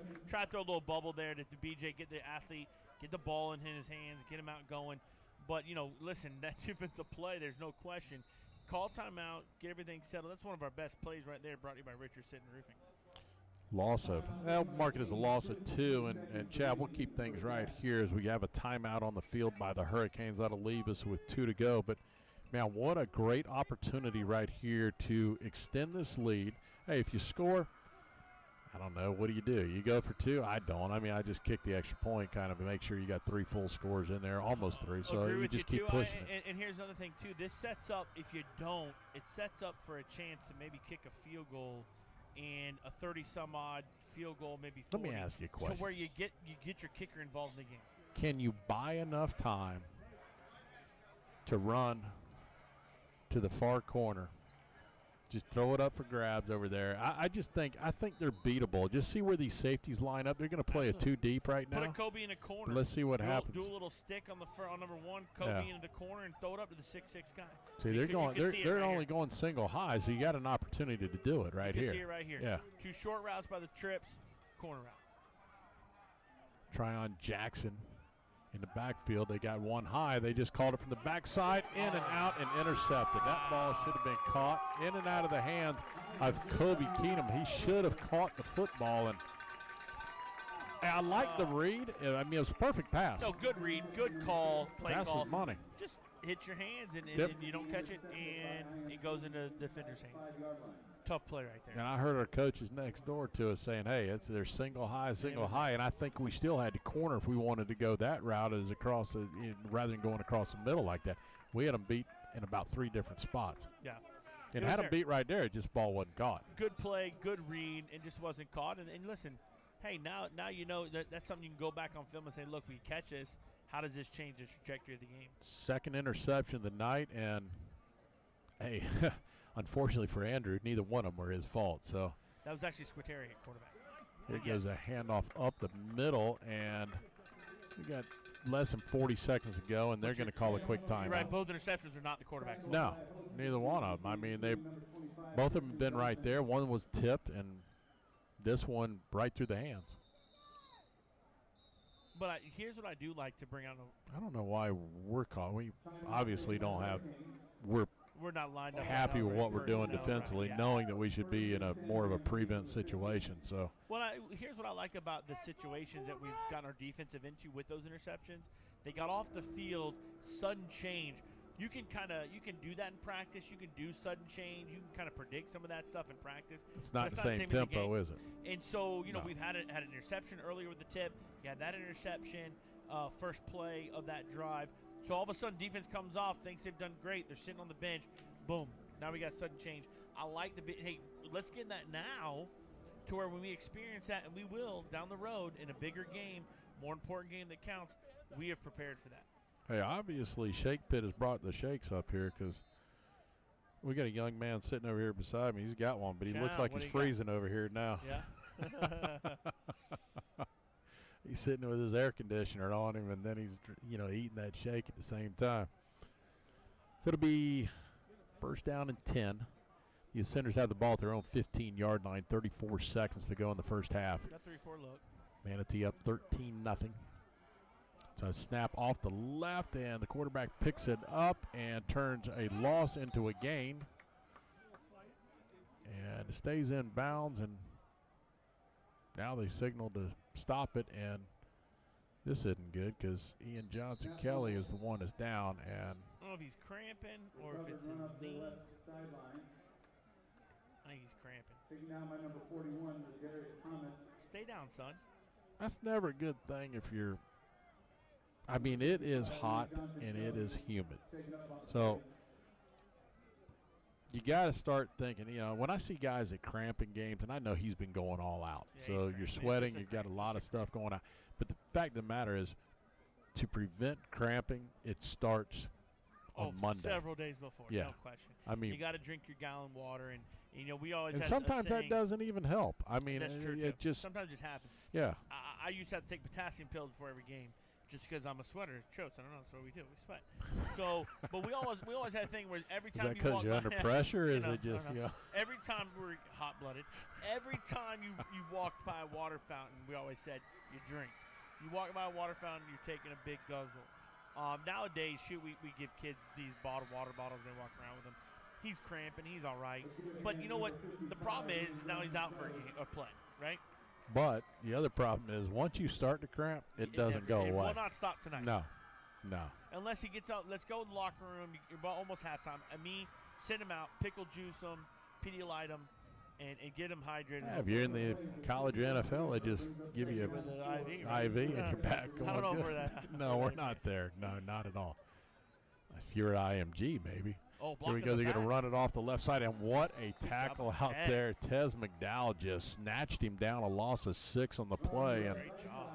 Down to 10 seconds to go, and let's see if they even attempt to run another play. Here's the improvement that I see from the springtime, and I know we didn't broadcast then, but from the spring to now, we got burnt playing Sarasota and Riverview on the outside runs. I'm seeing a heck of a job by our secondary getting up and not getting blocked on the outside. Great job by the Hurricanes in the first half of football. They lead 13-0. We'll take a timeout, and we'll hear from Joe Weaver back at the studios with our highlights, and also we'll have Sharon Scarborough, the principal of Manatee High School, join us here during our halftime break. You're to listen to Manatee Hurricane Football presented by Conley Buick GMC.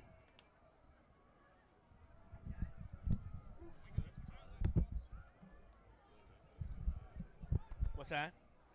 Hi there, I'm Sharon Scarborough, principal of the Manatee High School. I'm coming to you today to welcome you all back to the halls of Manatee High School. We are so excited to start the 2022-23 school year at a school with over 100 years of tradition in our community. This year we welcome back about 2,000 students as well as a stellar staff. From our teachers to our coaches to our support staff, we couldn't be happier with who's here for your students and your community. I'm standing here in front of the beautiful Davis building, where on top of those pillars it says integrity, strength, and tradition. And we are so proud of our students and our community for the tradition that they have brought here to Manatee High School. We thank our alumni, our community members for being a part of Manatee High School, and we look forward to welcoming you to our fields, to our courts, and to our theaters to see our students excel at so many things. Because you know what, here at Manatee, challenge the students every day to be more and be more than they were before. And I thank you all for that. So as always, go Canes, and now back to the voice of the Hurricanes, Danny Carter.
Good evening and welcome to halftime at Gilpin Field at Fourteenth Stadium. We direct your attention to the north side of the field where you can see our band, color guard, and citizen getting set up for our halftime show. Please note how great for our band.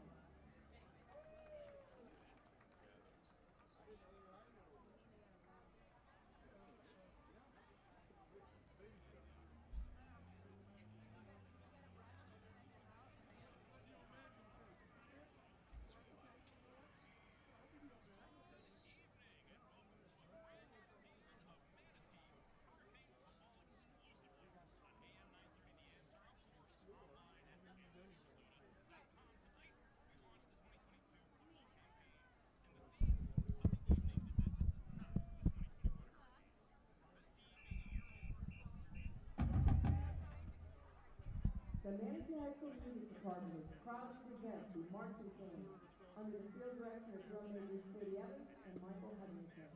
The band captain is Gabby Barfield. The drumline captain is Shannon Duffin. Participant captains are Alexa Griffin, Damon Lavino, Andrew Polis, and Alan Duffin. The color guard captain is Riley James.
Manatee here leading 13-0 over the IMG Ascenders.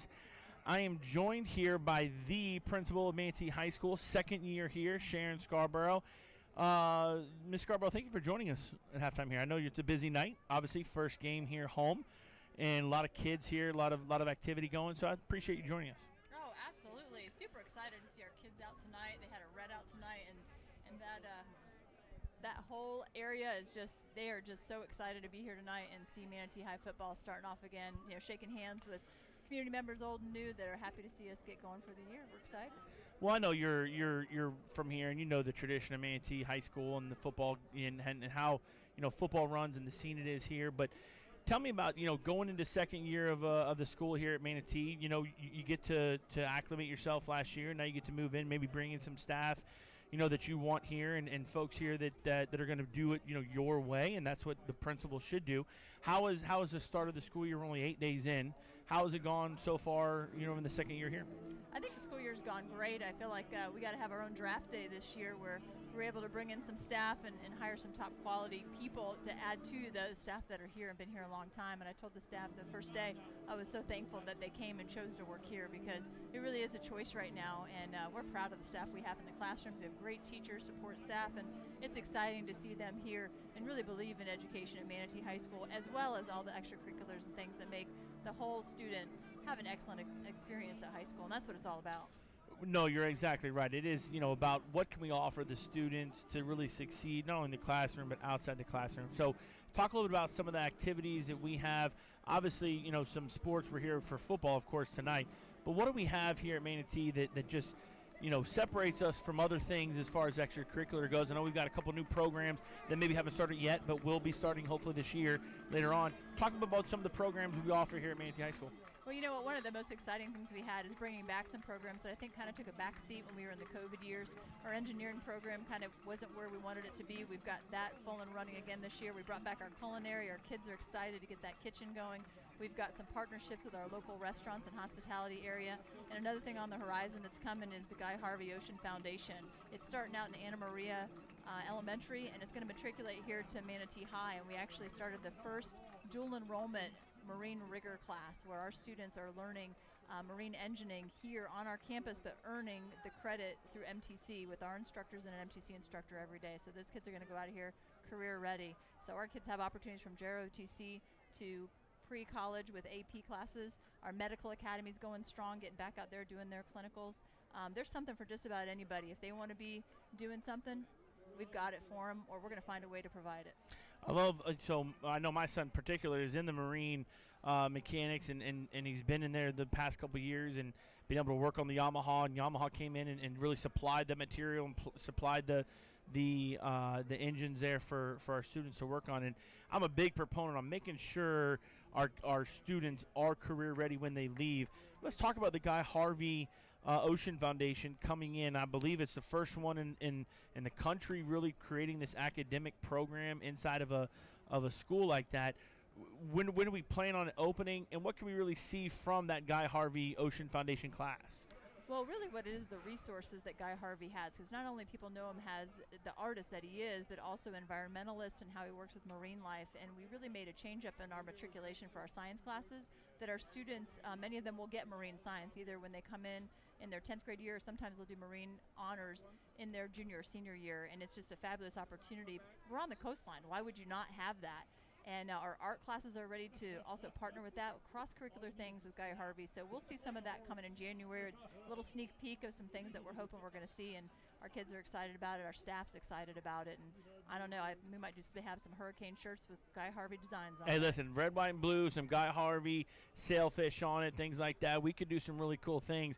And I know Guy Harvey, obviously, I'd love to see you, hear you say the cross-curriculum from art to the science part of it. We've always had that marine science as I took it here, and my son took it, and so, but to take it to the next level and really be able to partner with Guy Harvey's Ocean Foundation, I think is phenomenal. It adds another just layer to what Manatee High School is. Let me talk to you a little bit about some of the support that we see here at Manatee High School. I've heard that season ticket sales are up higher than they've been in the past. You've obviously been a principal in the district for many years now, and so you lived through pre-COVID, during COVID, and now we're stepping out to after COVID, thank goodness. And how has that changed really, you as a principal, as a leader, how have you really been able to go through those changes? Well, don't tell everybody how old I am, saying many years. No, I'm trying to stay a little young. That's because you were really smart and Yeah. got into administration really quick.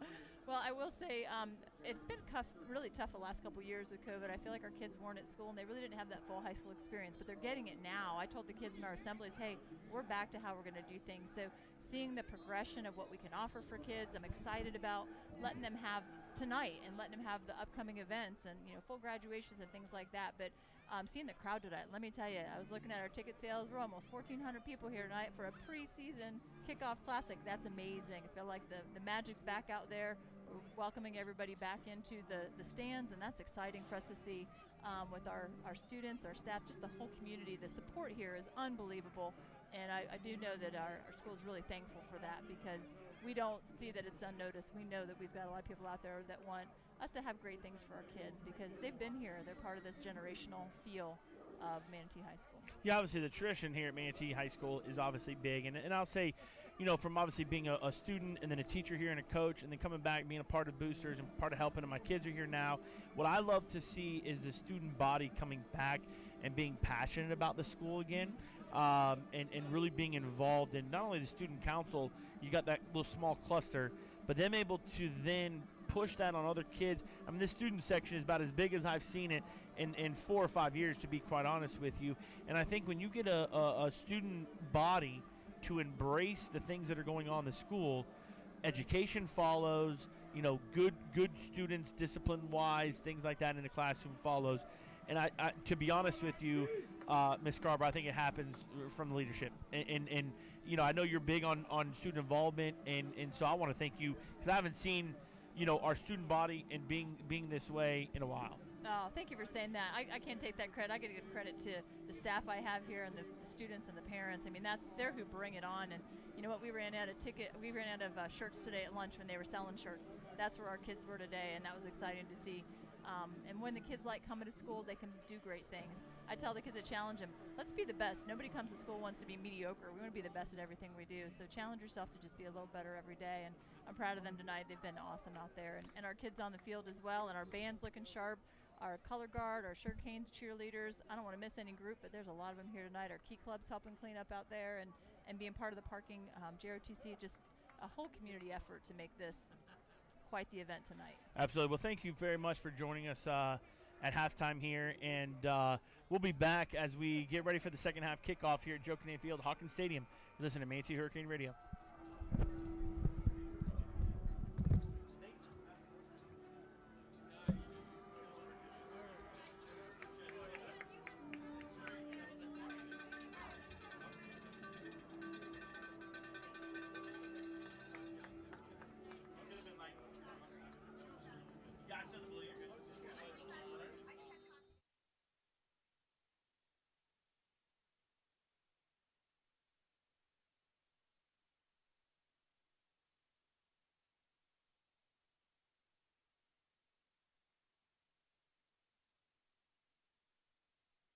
At your bed. So how far do you want me to go before I bail out and leave you with Reed to finish this? Are you ready to go?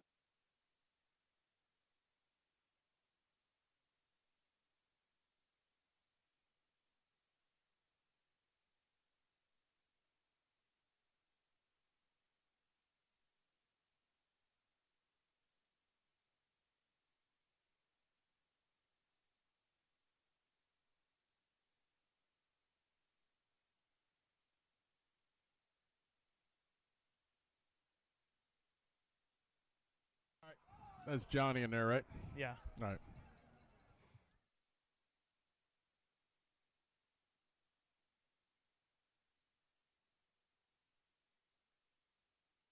On first down, the Hurricanes will take the ball up the middle, a pickup of 2. Well, we'll call it 3. A third down, or second down, 7 coming. Hey, we missed the kickoff start of the second half, but hey, it's hard to interrupt that great interview you were doing there, Chad. It was nice to hear from our principal, though. I love when she talks about the school, and it's good stuff. Second down and 8, and we'll hand off the right side, and I believe, Tyron Jackson on the carry. Yeah, no, listen, just to jump from what we're seeing actually play. Principal Sharon Scarborough's doing a fantastic job in her second year here. Really enthusiastic, loves the tradition here. Manatee embraces it, pushes the student body to be great, and we're seeing that as our ticket sales and student body's great over there, it's a great atmosphere. 3rd and 5. Johnny Squitieri, the quarterback, under center. He will fake the handoff, roll left. He's looking. He's going to take it himself. He's going to get across enough for the first down. Good job to fight for the first down. A lot of guys would have slid. No, he stayed on his feet. Needed 5, picks up 7. First down, moves the ball out to the 39-yard line, and 1st and 10 Hurricanes. Just really great play by him right there, just being really headsy. I think he maybe could have gotten Kobe right at the jump when he turned to make the play. I think Kobe was open, but then a defender comes right away. Really good job just being headsy and saying, listen, I need 5. Let's go get it. Tuck your head down and go. Yeah, no, and I'll talk more after this play, but in a year's time, not talking about football, but the school itself and the changes that we've seen have been nothing but stellar. First down, he's going to throw it out in the flat. It's going to be caught immediately. Tackled is Cole Ramsey. Good tackle. I'm sorry, Ramsey Cole. I knew I'd do that. I'm going to call him Cole Ramsey 1,000 times. I talked to Jacquez. Jacquez tells me, Coach Green says, hey, I've called him Cole Ramsey all summer. He finally tells me my first name's Ramsey. So. Well, listen, that was a good, one-on-one with one of your good athletes. That's what you should be doing. A good job. Hey, those things happen Ferry. right there. That's why you throw it out in the flat. Yeah, Axel Ferry with a good tackle, and, keep going.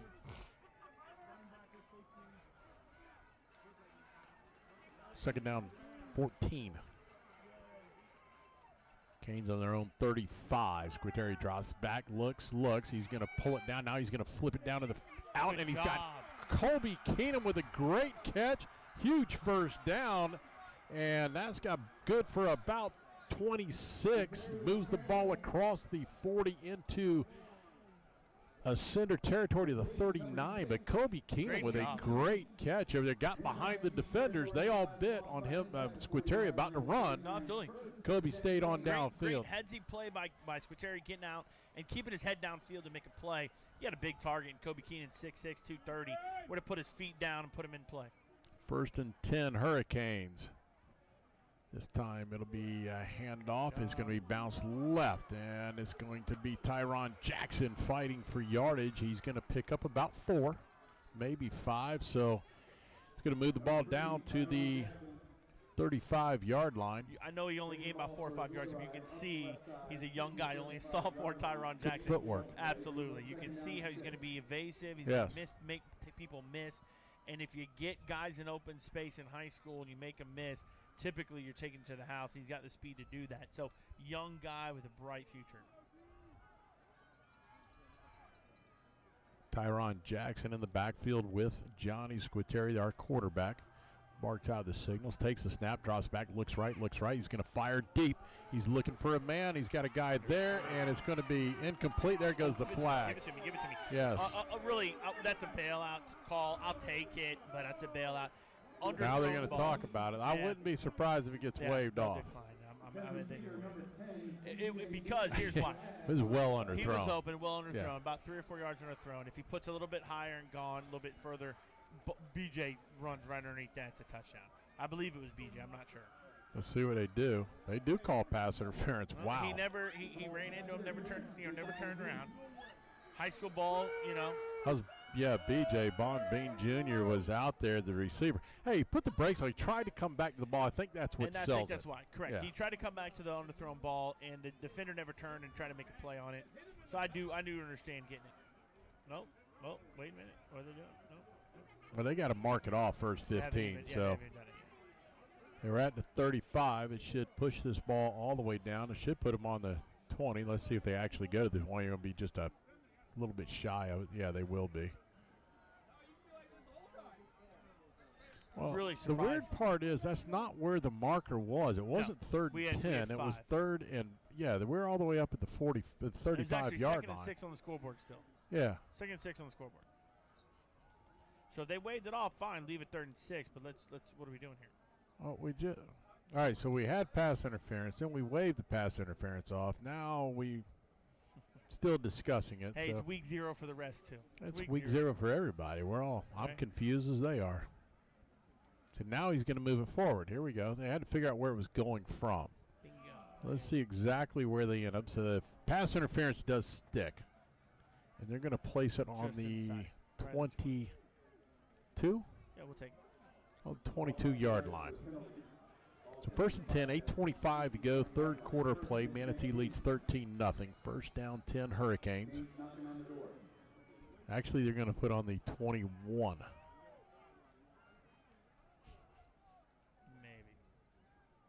Now we're going to have another discussion.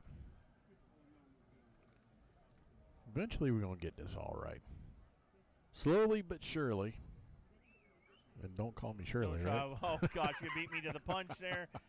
You know, that was a line. That was a great movie. Oh man, you beat punch. Only us older folks will know that one. First down and 10.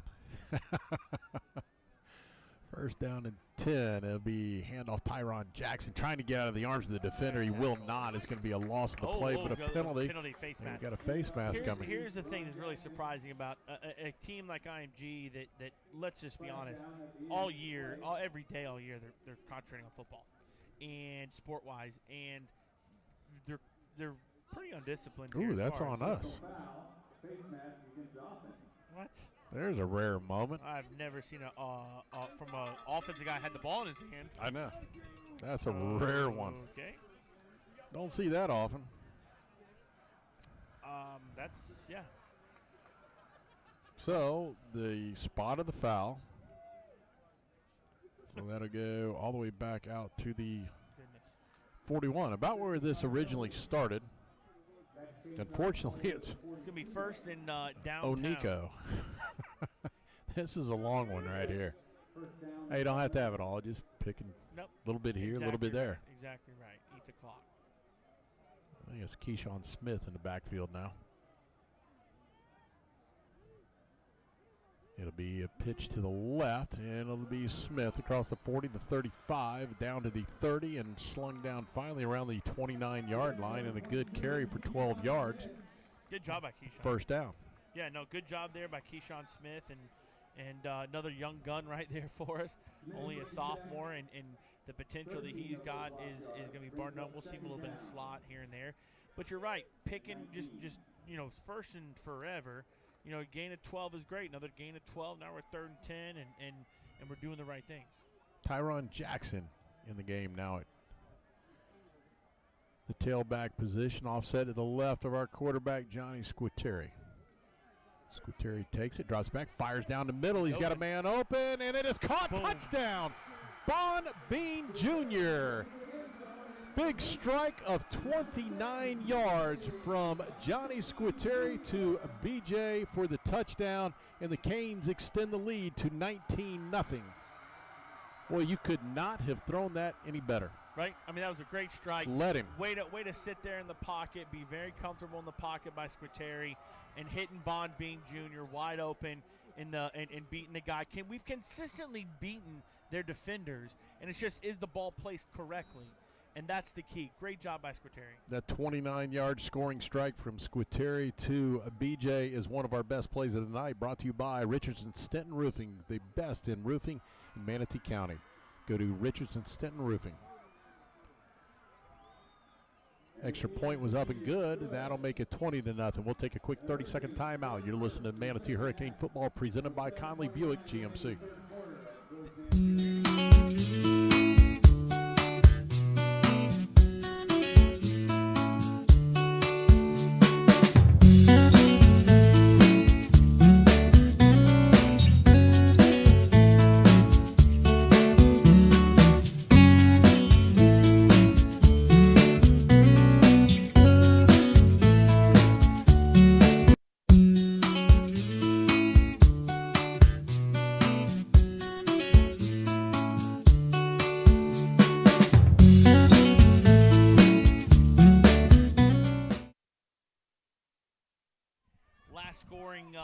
Drive there, 8 plays, 29-yard touchdown strike from Johnny Squitieri to BJ for the touchdown. overall, 71 yards on the drive. All scoring recaps are brought to you by this year by Howard Leasing, a trusted PTO that will manage your payroll, HR, workers' comp, and employee benefits, allowing you to focus on your business issues, production, and profits. Visit Howard Leasing at 6302 Manatee Avenue West. Yeah, get in there and see Chuck Howard. Good Manatee alum and a great linebacker in his day. Listen, some stats here brought to you by Cablish and Gentle. Bombine here, BJ, 3 catches for 65 yards, 2 touchdowns on the night. Here's the Basil's Chicken and Ribs kickoff. It'll be fielded around the 5, brought out across the 30, 35, around the 37-yard line is where the Ascenders will begin this drive. And right now, the Hurricane defense is pitching a shutout. And let's see if they can continue with what they've done. They've done a great job so far up front and continue to pressure. Absolutely. It starts up front, and they've got a good job on the back end playing the wide receivers. No big plays tonight so far. Knock on wood. Big plays on in high school ball. You see it from us. We had a big play, 30-yard catch by Kobe, 29-yard catch by BJ. Big plays over 20 yards is how you score in high school, and we've been able to contain them. Now hopefully that big play will ignite your defense to come out right here. First down, they'll hand it off the middle, and they snuff it immediately. No gain on the play, maybe a loss of about a half a yard, but great job on the front 4 right there, just penetrating and just shutting things down. Absolutely. Again, just stifling it, and then a good job there by number 41, Ladarius Thomas coming in there too. But I can't say enough about the front 4. You know, you've got Alvoy Keenan and Ian Johnson Kelly and Tyreek, Max Freeman on the play there for the middle linebacker. Great job by the front 7. Yeah, Nathan Schofield's done a good job spelling up in that front side as well. So he's in there now off the left end. Second down and 10 for the Ascenders. This time firing the flat and immediately tackled on the spot. That's going to be Yahir Diaz, and there's a flag that was just uncalled for. Yeah, you can hear the coaches. Yeah, Alvoy Keenan, I think, on the late hit on the quarterback there, and uncalled for. And that's the play was completely over with. Yeah, and those are the things that number one, change momentum. 100%.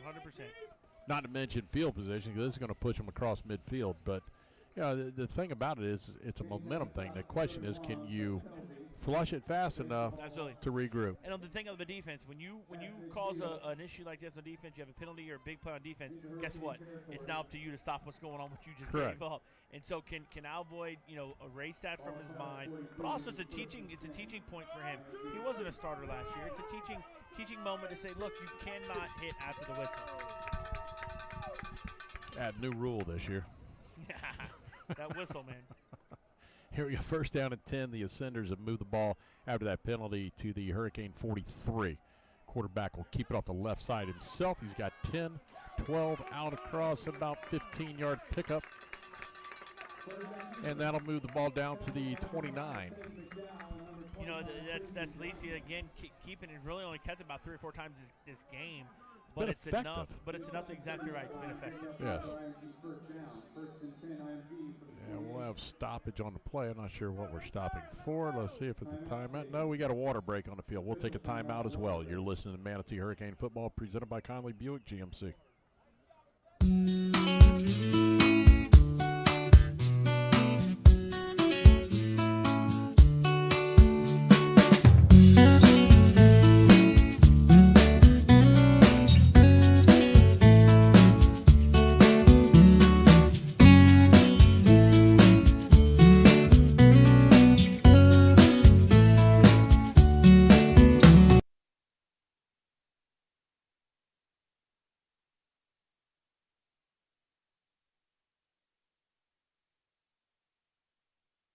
Joe Canam Field, Hawkins Stadium, 6:11 to go in the third quarter. Manatee leading 20-0. Looking at some other scores around the way. Holy mackerel! Lakewood Spartans are all over the Palmetto Tigers, 41-13. It says final. I mean, it looks like it started at 7. I don't know if that's final or not. But that's 7 o'clock. I think everybody in this county starts at 7 except us. Which is a good thing. Yes. 7:30 is where it should be. I agree. First down and 10 for the Ascenders at the Manatee 28. Take the snap. He'll hand off to the right side. He's going to be low. He's going to cut across the 20, the 15, 10, 5 touchdown. He'll walk in, and Hey, that right there, just defender slipped. If the defender doesn't slip, he got the angle on him, and unfortunately, hey, there it goes. Well, listen.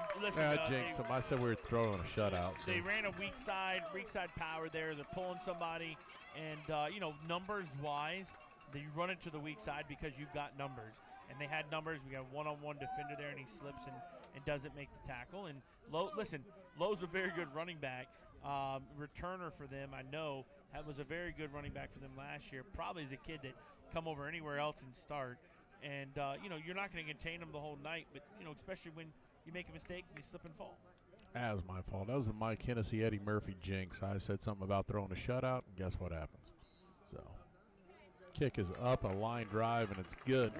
Yeah, they did that the other night when the Rays were playing the Yankees. They put the lock on it at fourth inning, ended up losing.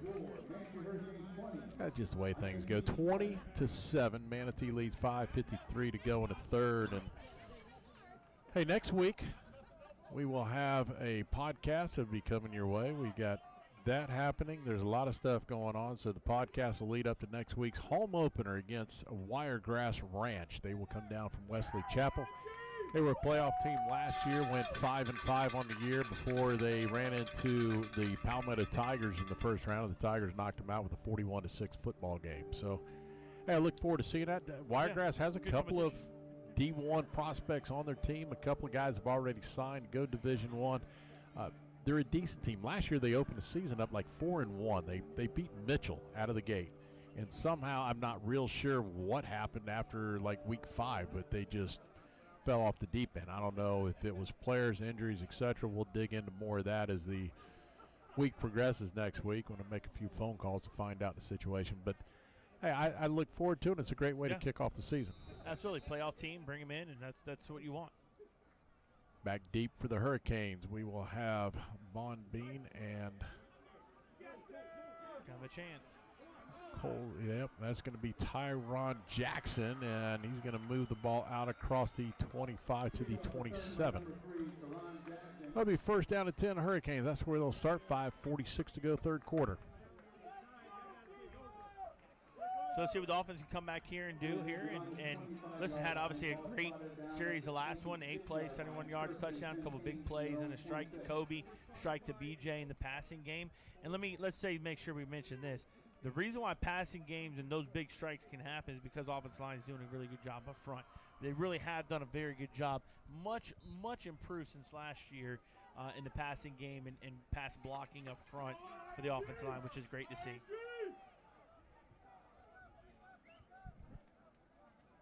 Trying to wait for them to get everything set. Johnny Squitieri will be at the quarterback calling out the signals. He'll hand it off inside. Tyron Jackson bounce it out to the right. He's going to be across the 35 to the 36. We got a flag back at the 26-yard line. Listen, and obviously calling a holding play. And again, I know it's week 0, but sometimes you kind of think a little bit of, the rest. We're not here to watch you. Well, regardless, clean it up yourself. That's all I can say. It is some good. things you got to do yourself. Good to get on film, right? Yeah. And be able to watch it and say, look, are your hands inside, your hands outside? You're not moving your feet. Defense line's moving his feet. So absolutely good things to look on film. First down and 20 after the penalty, the holding penalty. Be a fake handoff, throw across the middle, in and out of the intended receiver's hands. That's Ramsey Cole. He had it kind of thrown a little bit on the backside. It still should have been hauled in, though. It still should have been caught, and I know he's going to be hit. But if you throw it on the front side of him, he may miss that defender, and he may be gone. Oh, if you throw it in front of him, absolutely he's gone to the house because he had the seam over there. There's no way that guy catches him.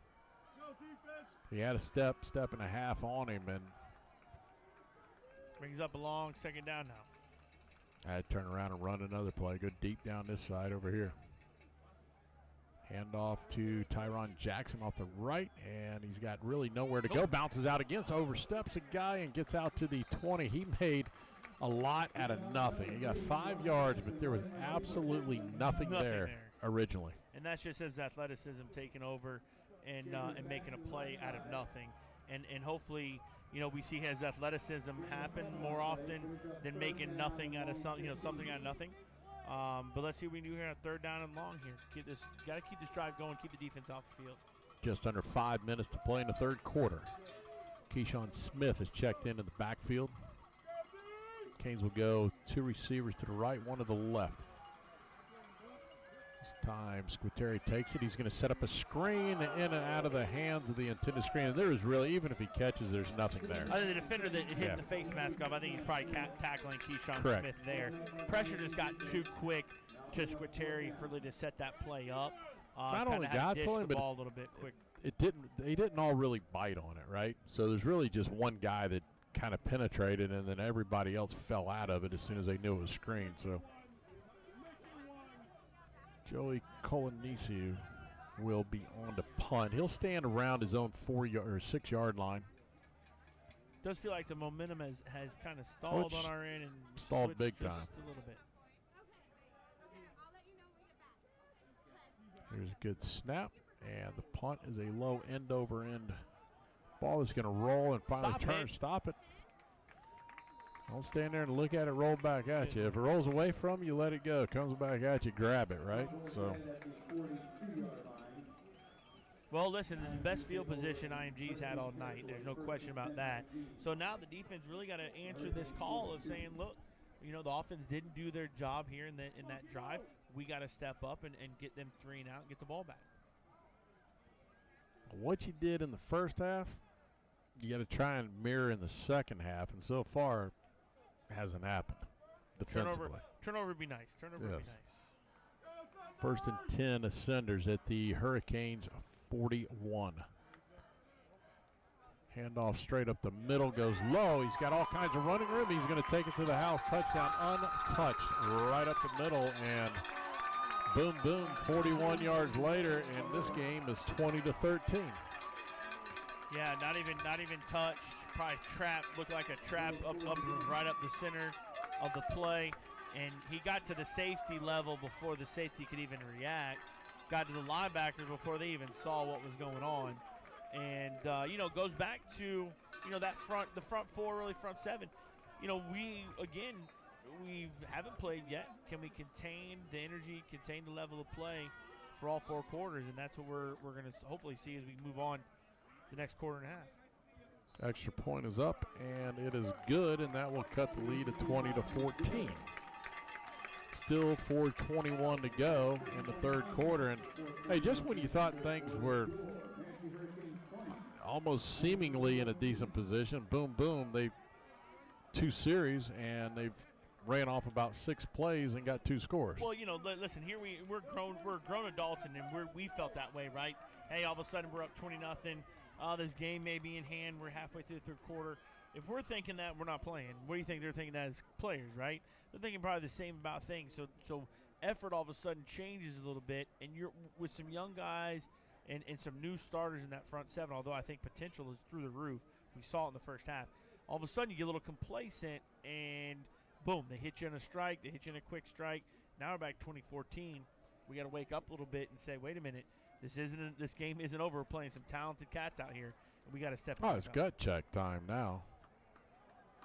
You're going to have to you got to change the momentum flow. So back deep for the Hurricanes on the far side will be Keyshawn Smith. To the near side is Ramsey Cole. Need a big play. Something big, momentum, spark everybody. Good return right here would be beautiful. I'll kick it to Ramsey. I want to see if he can kick in the Jets right here. Turn it on a little bit. Here we go. He puts his right foot in. This is going to be in the direction of Keyshawn Smith. He's going to take it around the 10, the 15. He's going to get across the 20, trying to get out of the arms of the tackler. He does not. It'll stop there at the 20-yard line, and that's where the Hurricanes will begin this drive with 4:13 to go in the 3rd quarter.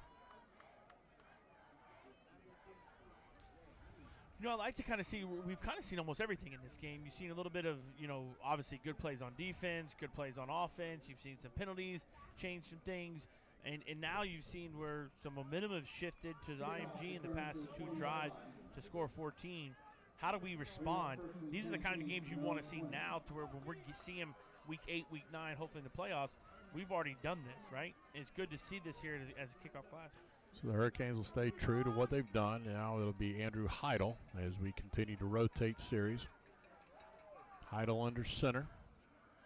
He will hand off to Smith. Smith is going to go off the right. He's going to pick up about 4 yards. Might have got 5. We'll just call it 4. Second down at 6. I haven't seen a whole lot of Corey here, and I think we'll see him I think he'll re-enter this game in the fourth quarter and with fresh legs and ready to roll. But again, too, it's a preseason game. How much you really need to push it, right? We've seen what he's able to do. No, absolutely.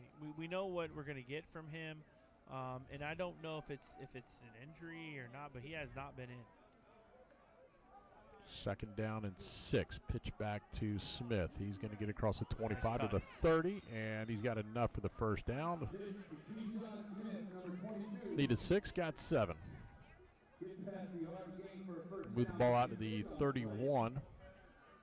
We talk about that three-headed monster really in the backfield. Corey Sanders being a junior, Keyshawn Smith being a sophomore, Trayvon Jackson being a sophomore. The potential for our backfield to be able to rotate guys in and out and really not skip a beat is absolutely phenomenal right now. I like the idea. You know, you have to establish the run, and we're trying to establish the run. I know when you interviewed Cavius Price, our wide receivers coach, and I thought the greatest thing he said out of the gate was, we have to run the football. Absolutely. And I tell our receivers all the time, we have to run the football, which requires you to have to block. I love it. Yeah. So, you know, we haven't had great blocking wide receivers the last couple of years. So far tonight, they've done a pretty good job. If you set the run up and you block well running, it opens up the pass game. It opens up the big plays. So we got to just continue. I love to see we haven't bailed on the run. We're continuing to run. We've almost run for about 100 yards tonight. Continue to run the ball, be physical. First and 10, Canes at their own 31. Andrew Heidel out of the gun. This time he'll throw it out into the flat, and it's behind Ramsey Cole, and kind of late getting it out there. And the IMG player is hurt on the far side, so we're going to have an injury timeout coming up as he's going to be down. He's not happy. He went down, and that's a cramp. Immediately, he's got another player trying to help him. 2:55 to go in the third quarter. Boy, we have absolutely put the brakes on in this quarter. Yeah. It has gone from moving along fast, right? and it's just slowed down to nothing. Yeah, and you know, for some of that, it was, you know, the big plays. You had a big throw to Keenan, and then a big throw to BJ to score. Defense comes back, has a couple plays, all of a sudden a big play from IMG to score. They get the ball, we get the ball back 3 now, big score from them.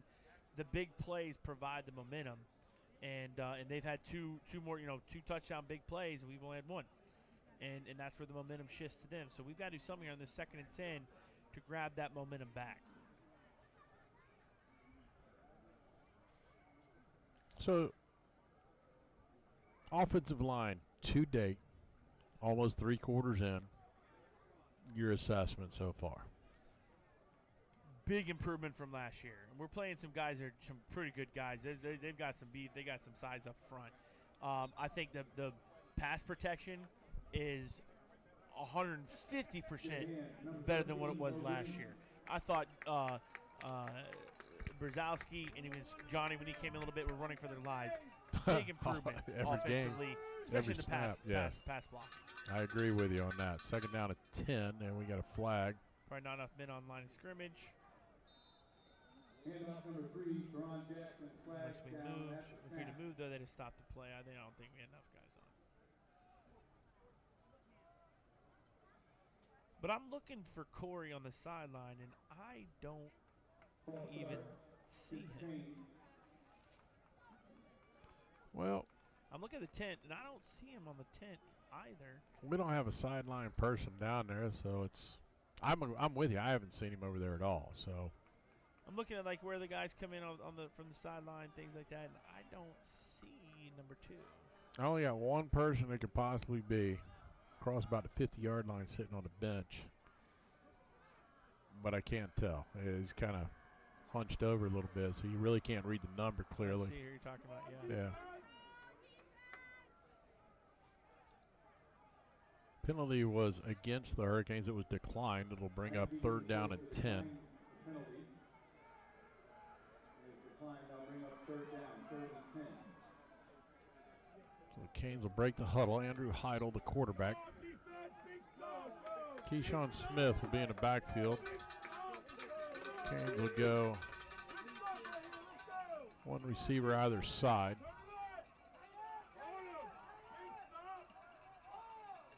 This time Heidel takes it, drops back. He's going to fire deep down the field. He's got a receiver there and a great defensive play. Yeah. He cannot ask for better. I mean, that was stride for stride. Got his hand up, knocked it away. They're both hand checking. Yeah. Actually, a good call by the ref not to throw the flag there. Both hand checking. Ball was actually, maybe you say, hey, look, throw a little bit further, and he runs up underneath it. You give Kevon Reddick a chance to run underneath it, but good play by the defender. What are you going to do? Yeah, Israel Solomon on the play, but you could not have. I mean, he covered him stride for stride. He just put his hand up perfect. And it was a good throw, good coverage, good route. Everything was there. It just turned out in the favor of the defense on that one.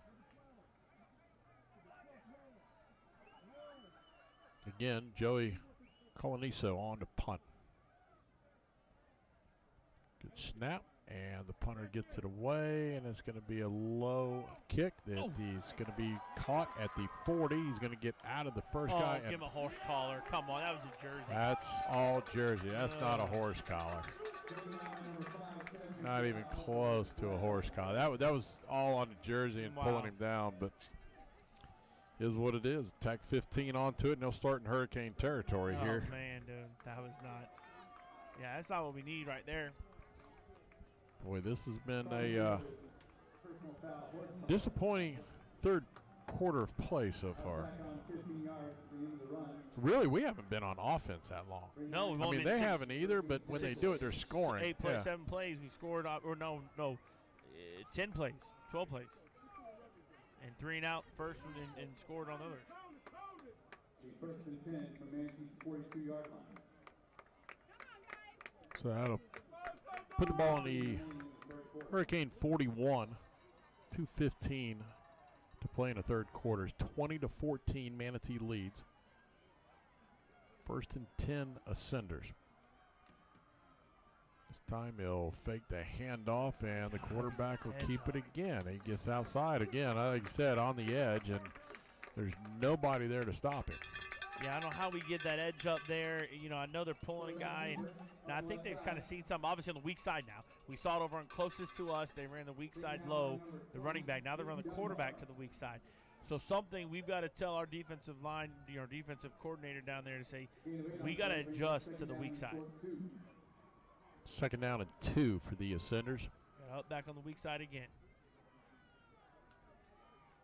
Offsides. That'll be an easy first down. So tack on 5 more. That'll move it inside the 30. Slowly but surely, they keep moving the way towards the goal line. And unfortunately, we don't seem to have an answer. I just wonder how gassed we are up front. We played with a lot of enthusiasm up front. We just haven't seen that same enthusiasm the last couple of drives. No, yeah, absolutely we're right. Hands on the hips. I mean, we do look a little bit gassed out. 1st and 10. Handoff up the middle, and it's going to be a good job of snuffing that one out. Alvoid Keenan in the middle of that, along with Ladarius Thomas. Ladarius Thomas going in by number 58, Ron Hill. 56, Alvoid Keenan. So it'll be 2nd down and 9. Got about a half a yard. Well, IMG, they're very similar to us. They got a couple backs here between Lowe and Fletcher kind of rotating back and forth. Both good, solid backs looking. Lowe's obviously scored twice tonight. But, rotating guys in and out. We got to be able to match the intensity here. Under a minute and a half to go, and now we're going to get a timeout by IMG. And timeout taken by IMG. This was going to go down in the record books as the longest third quarter I've been associated with in forever. Longest I know in Good a while, at least. Night. 9 months, 8 months, 10 months. This is unreal.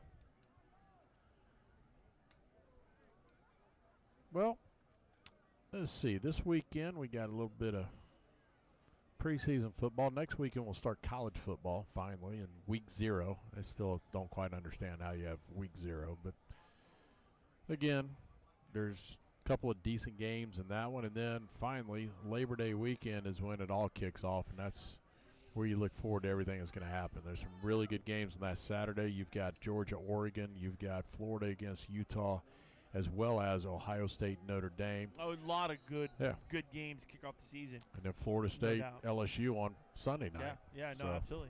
Yeah, a lot of really good games to kick off the season, which is what you love to see. I mean, especially as a fan, shoot. Oh, yeah, and that's just the tip of the iceberg. There's a bunch of other games outside of those, but just really kind of leading from 3 o'clock on. Absolutely. That kind of takes you where it's going. I know I'll be in front of a TV there, no doubt. No doubt about it. 2nd down and 9. Probably have the smoker going and getting ready. This time the quarterback keeps it again up the middle, and he just gashes us right up the gut, and he's got 10. Needed 9, got 10. There's no doubt they've obviously found something that running the ball, it's been a couple times for the running backs, but now even with the quarterback, Lisi, it's been something they have found that are outnumbering us, doing something they feel like is successful. They're going back to it. We gotta counter it.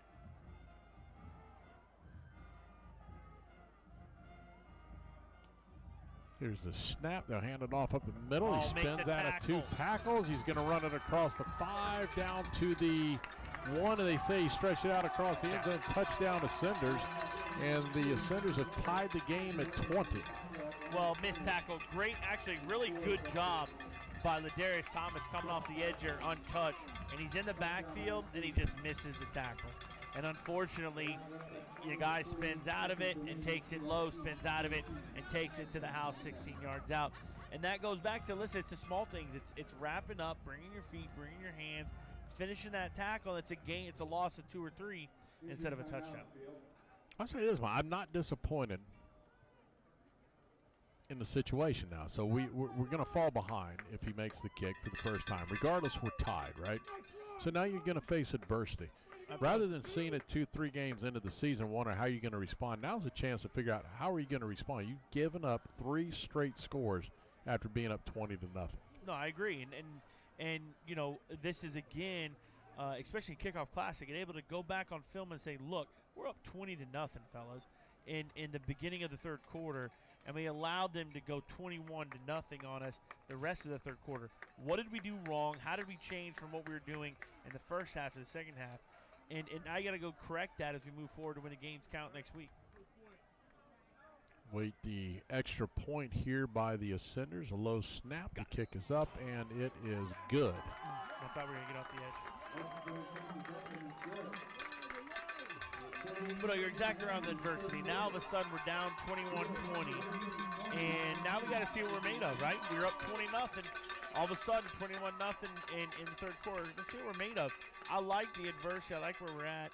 I love to see how we're going to come back as a team here. And are we going to say, woe is me, or are we going to come back and say, you know what, let's go take this game and go win it? Yeah, Ramsey Cole came around that corner trying to get that block. He was close, and then he came off a little gingerly going off the field, and kind of trying to almost like it was a knee. I don't know if he caught a foot by somebody else as they went down, but so here we go with the kickoff. It's going to be Keyshawn Smith to the far side. It will be Tyron Jackson to the near side. And again, we haven't seen Corey Sanders, so I would imagine they've, regardless of what's happened, they've said we've seen enough, and that's going to be it, which I don't really blame him. I mean, he's going to be your go-to guy. Let's just hope it's not something else. But Right. I truly believe they got what they wanted out of him and called it a night. So. Yeah, I got a couple texts out to see what we got on the sideline there, but yeah, I don't see him. Don't see his jersey number 2, so but that's okay. That means you got to ride Keyshawn Smith and you got to ride Trayvon Jackson. Let's see what we got. The Ascenders will kick it away, and it will be Keyshawn Smith at the 11. He's going to come back across the 25 to the 28. Close. I mean Tyron Jackson. Trayvon's his brother, I'm sorry. But yeah, no, listen, and that right there, almost. You got to had a tackle low on his feet, almost. could be a big play there. And here we'll see the offense coming out. Let's see what we can do. I like continuing to run the ball, see if we can continue to be physical up front. Take shots when you can. 42 seconds remain. That might be Corey in there now. Looks like it. There we go. Corey Sanders, first action in the second half, and he will take the ball up the middle, a pickup of 2. Be 2nd and 8, and my guess is that will be the final play as we got. They may run one more, no need to. The play clock is clearly in our favor right here as we're down to 20 seconds to go in the third quarter. Manatee trailing 21-20 to IMG.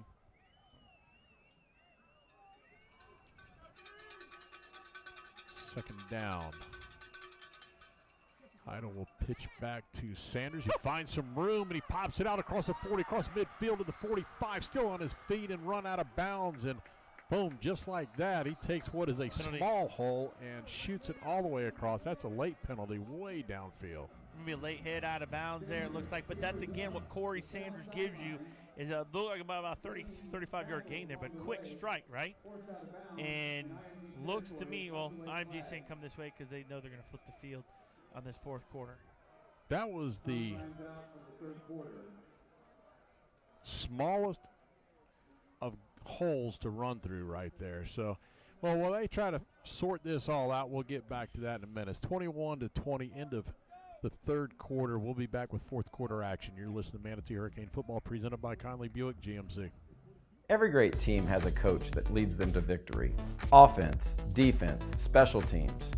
The coaching staff knows that it takes a full team effort in order to be successful. At Williams Wealth Management Group, we help our clients implement their strategic plan. We take a 360-degree approach to help our clients meet their personal goals. My wife Helene and I are proud Manatee High School graduates, and we love our community that we're raising our family in. At Williams Wealth Management Group, our services are more than money.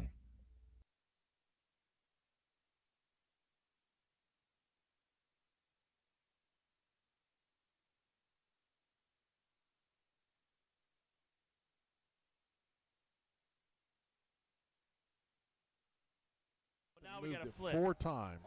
So they got to know what they're doing here and count off and then flip it. They don't even know what they're doing. The penalty was way down here after the run, so it couldn't have been on us. They went out of bounds around the 40-yard line. Yeah. So now he's back to midfield walking something off. It was a late hit out of bounds. We're back here at Joe Canam Field, Hawkins Stadium, and still trying to sort this thing out on the penalty at the end of the third quarter. IMG leads 21-20. Okay, here we go. Now they got it. And now we're slowly trying to get our steps in out here. Now, so here's the deal. They stop where they're at, and now because they're walking. We flipped quarters, so that's why now it's going to be going this way. So we're good. They're good. It'll be first down from there going in. There really was no penalty marked off because he was out of bounds at the 40 anyway. Correct. So they may have waved it off, and we didn't know that, or they're going to do it right now. Week 0, fellas. Week 0. Have no idea where they're placing this football because Week 0, baby. Everybody got together and started talking, and now we're going to go the wrong direction. What are we doing? They're on this hash. That's why. They don't know what. Whoa, whoa, whoa.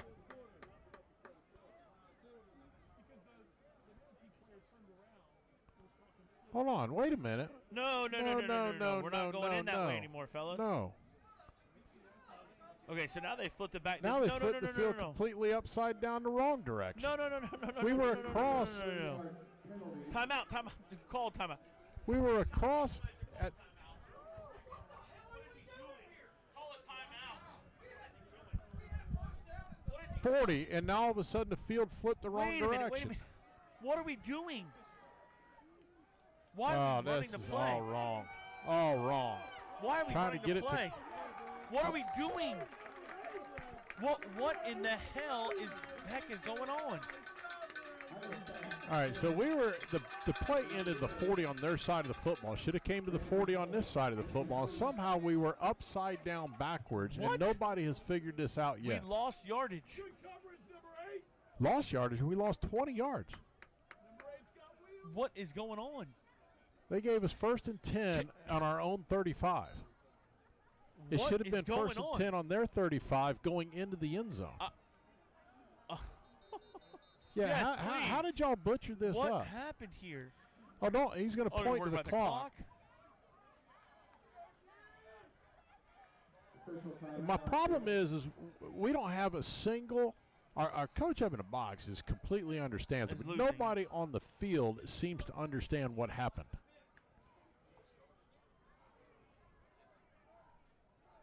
Well, I don't understand. Well, we are on the right spot on the field where it ended on this 35 on the left, but it should be on the other side of the yeah. Because we flipped corners, fellas. This Holy is cow. No, it's a quarter. The quarter doesn't matter. Yeah, that didn't make any difference. I mean, because we would still, if that was the case, we'd still be going the same direction. That's very bizarre. Very bizarre.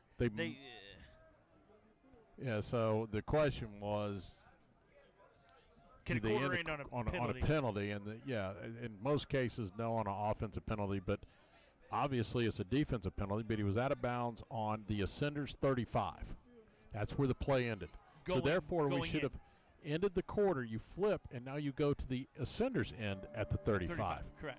Instead, we started on our own 35. This thing is completely backwards. Yeah. We should be on the 35 the other way, not in our own 35. Now, this guy from the sidelines is finally coming over here to explain it, and these guys are all like, we have no idea what we're doing. Y'all completely butchered this up.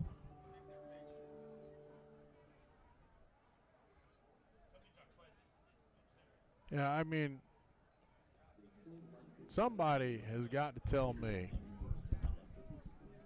See, this is the difference. This is baseball. I'm on the field. I'm not leaving. I'm not leaving. I'm not leaving until we get this right. So y'all gonna tell me the last play of the here we go.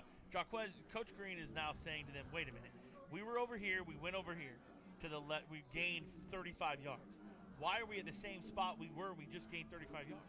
Doesn't make sense." This guy has no clue. The white hat has no clue. We flipped because of the quarter. The quarter ended. You move it the other way. This guy's lost. This is comical. But we flipped quarters, fellas. Listen to him. No, he's saying. No, don't accept it. No, you do cannot accept that explanation. This is ridiculous.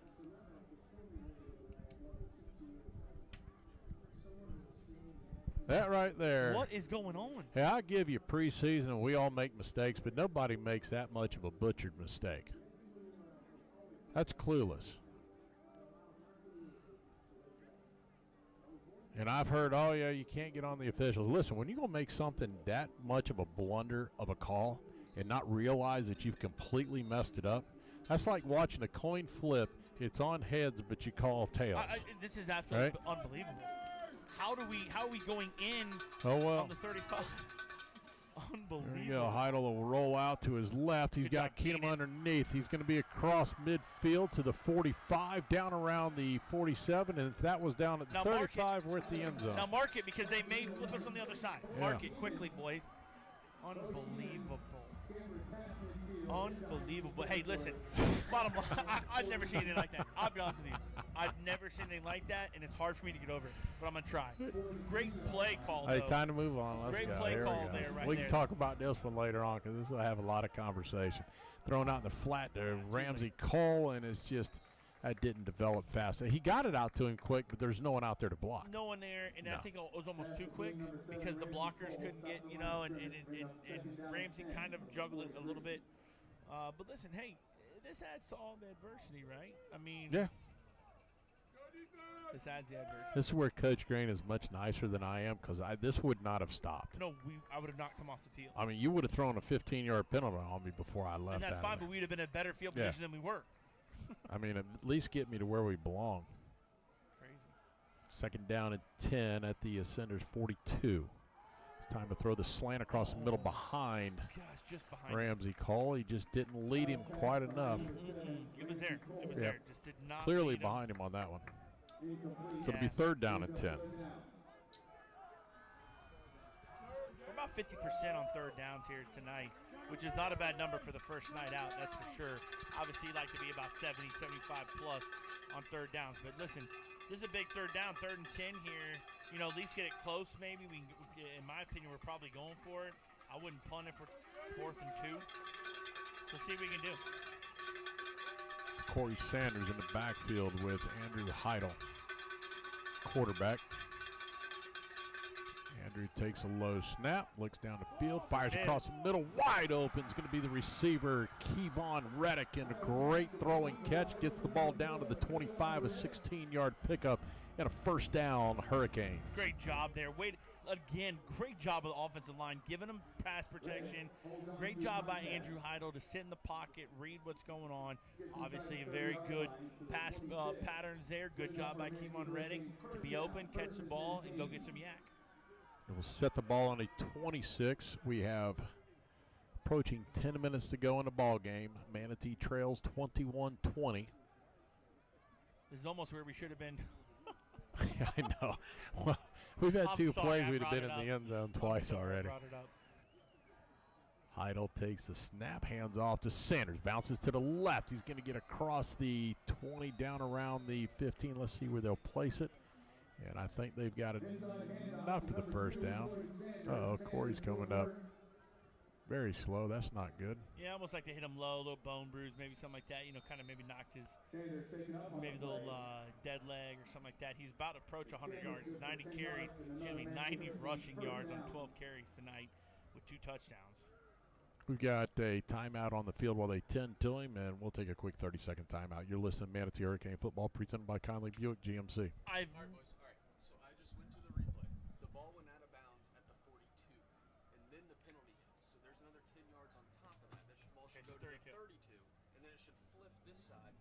Oh, they put it on the 32 on the wrong side of the field. We should have it this way. Yeah. That's unbelievable. It's simple as that. I just went back to the replay and watched it. Cannot believe that. That's horrible. That's the biggest blunder.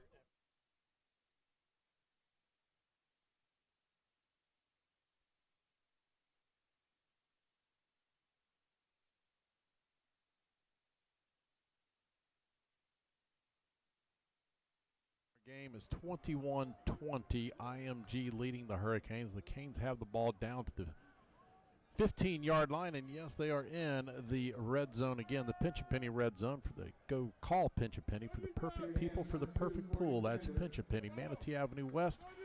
That's 3500 Manatee Avenue West. Heidel throws it behind. Kobe Keenum. It was a great look. Just run that seam route. Had him. Just threw it behind him. Yeah, threw it behind him, about a step behind him. And Kobe's there. And Kobe, again. He threw to his right shoulder, throws his left shoulder. 6'6" guy, wingspan, throws his left shoulder, probably a touchdown. Without a doubt. He's walking in. Yeah, Andrew's going to see that tonight on film or tomorrow on film, and he's going to want that back. 2nd and 10 in the backfield is Tyron Jackson. Pressing man coverage, man free again all night. Set to the right. Bringing it.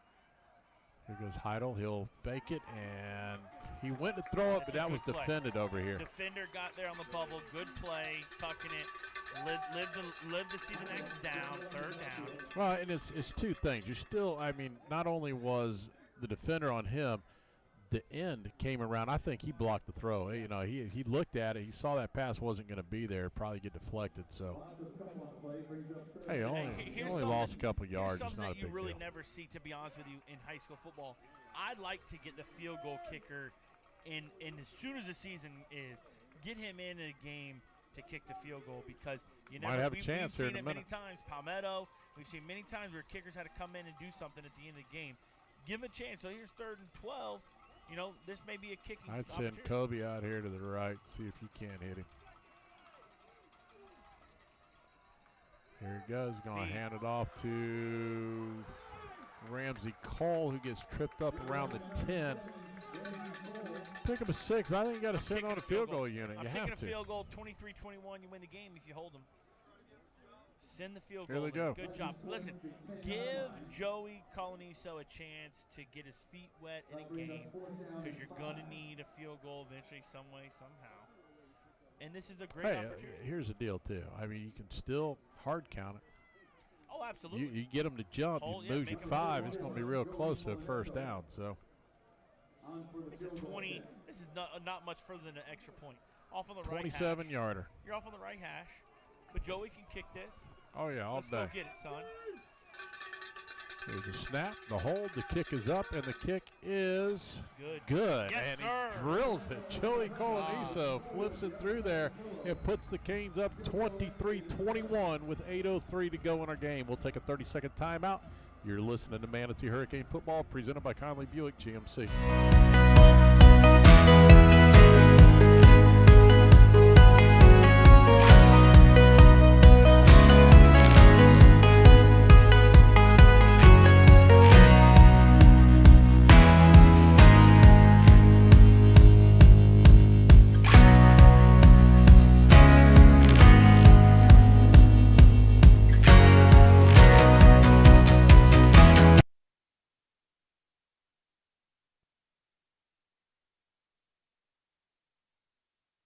Joe Canam Field, Hawkins Stadium. 8:03 to go in our game. The Canes with Joey Coloniso from 27 yards out puts the Canes ahead 23-21. Hey, all in all, listen, a seven-play, 71-yard drive ended up obviously with Joe Coloniso, 27-yard field goal on the scoring recap there. Brought to you by Howard Leasing, trusted PEO. Manage your payroll, workers' comp, HR, employee benefits, so you don't have to. Visit them at 6302 Manatee Avenue West. I like listen, that's a good drive. There's some adversity there. We kind of got flipped backwards with the field, and we didn't worry about it offensively. We continued to do what we were supposed to do, got ourselves into a field goal position. 23-21, we're going to see defense now. Listen, we moved the momentum now a little bit, right? We got touchdown lights flashing a little bit for the defense. Now let's go out and do what we did in the first half. All right, here we go. It's Cash Waldrop on to do the kicking duties, and he'll put his right foot in line drive. He's going to roll down to about the 7. This is going to be the return man low, and he's going to be across the 25, still on his feet to the 30, 35, and finally down around the 37. That was Roman Martinez on the stop, and now the defense has kind of come out. Hey, we haven't made a stop in 3 consecutive series. Yeah, so this is the time you got to do it, right? It's time you got to do it. We're up 23-21, 7 minutes left, 8 minutes left in the quarter and a half, or the game, excuse me. We got to come back and play like we did in the first half. A lot of that happened, dominating from the line of scrimmage. Dominated line of scrimmage like we did in the first half. That's the key. First down and 10 Ascenders. Bring a man of motion left to right. Well, they're moving left tackle. Here's the snap, and the quarterback's going to keep it, and he's going to try and get around the edge. He gets a couple yards, gets 2. Yeah, good job there flushing that. Ian Johnson Kelly looks like he's cramping again, though. But good job by stretching that in. Good job by the corner there, too, number 23, Duran Jean, coming up and being physical. Yeah, he's going to fight these cramps all night the rest of the way. It's going to be hard to get. That's down in his calf, and same one he had before, but it's just one of those things. Once they start to sneak up in there, they're hard to get rid of.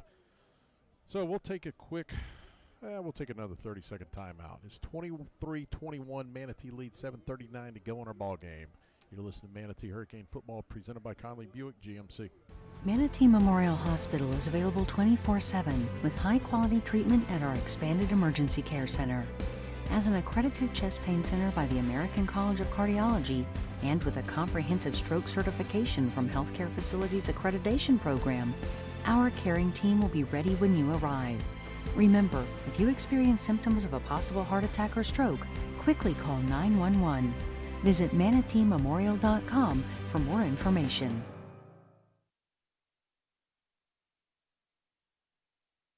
Ian Johnson Kelly is making his way off the field. He's played his heart out tonight, but those cramps, they started probably back early in the third quarter there, and ever since then it's been hard. Once they get there, they're hard to get rid of. So you run as many plays as you can, but now he's happened right there before half.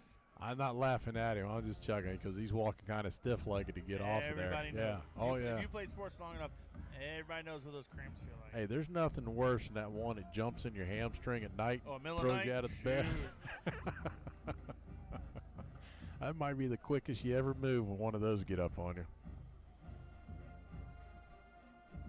7:39 to go in the ball game. 23-21. Hurricanes leading. The Ascenders have the ball on their own 39-yard line. This will be a handoff straight up the middle. He's going to bounce through 2 and bite his way out to about the 45. He'll be a couple of yards shy of the first down. Bring up a 3rd and 2. We had some chances, though, earlier on in that run right there to tackle and wrap up. Mason Lowe has done a great job. He's done a very good job of running the football. Very good running back. And this is good to see. It's good to go against this competition to see, hey, you've got to be physical. This is not practice. We're not going 85% because we don't want to hurt our own guys. You're going to have to wrap up, be physical all night long, every single play. Hey, listen, all you got to do is keep watching every one of these guys. It's hot. It is humid. Even the quarterback for IMG keeps flexing his leg. I mean, cramps are creeping up on everybody out here. Here we go, 3rd down and 2. He's going to bounce out of the first tackle. He's going to be forced out of bounds short of the first down. Very good job by Yahir Diaz. Great job of forcing him out before the first down. Here's what I love. Not only great job of forcing him out, but he didn't wrap up and tackle him out of bounds to get that 15-yard penalty. Right. He hit and stopped, and that's a really heads-up play by Yahir Diaz right there. Big 4th down right here.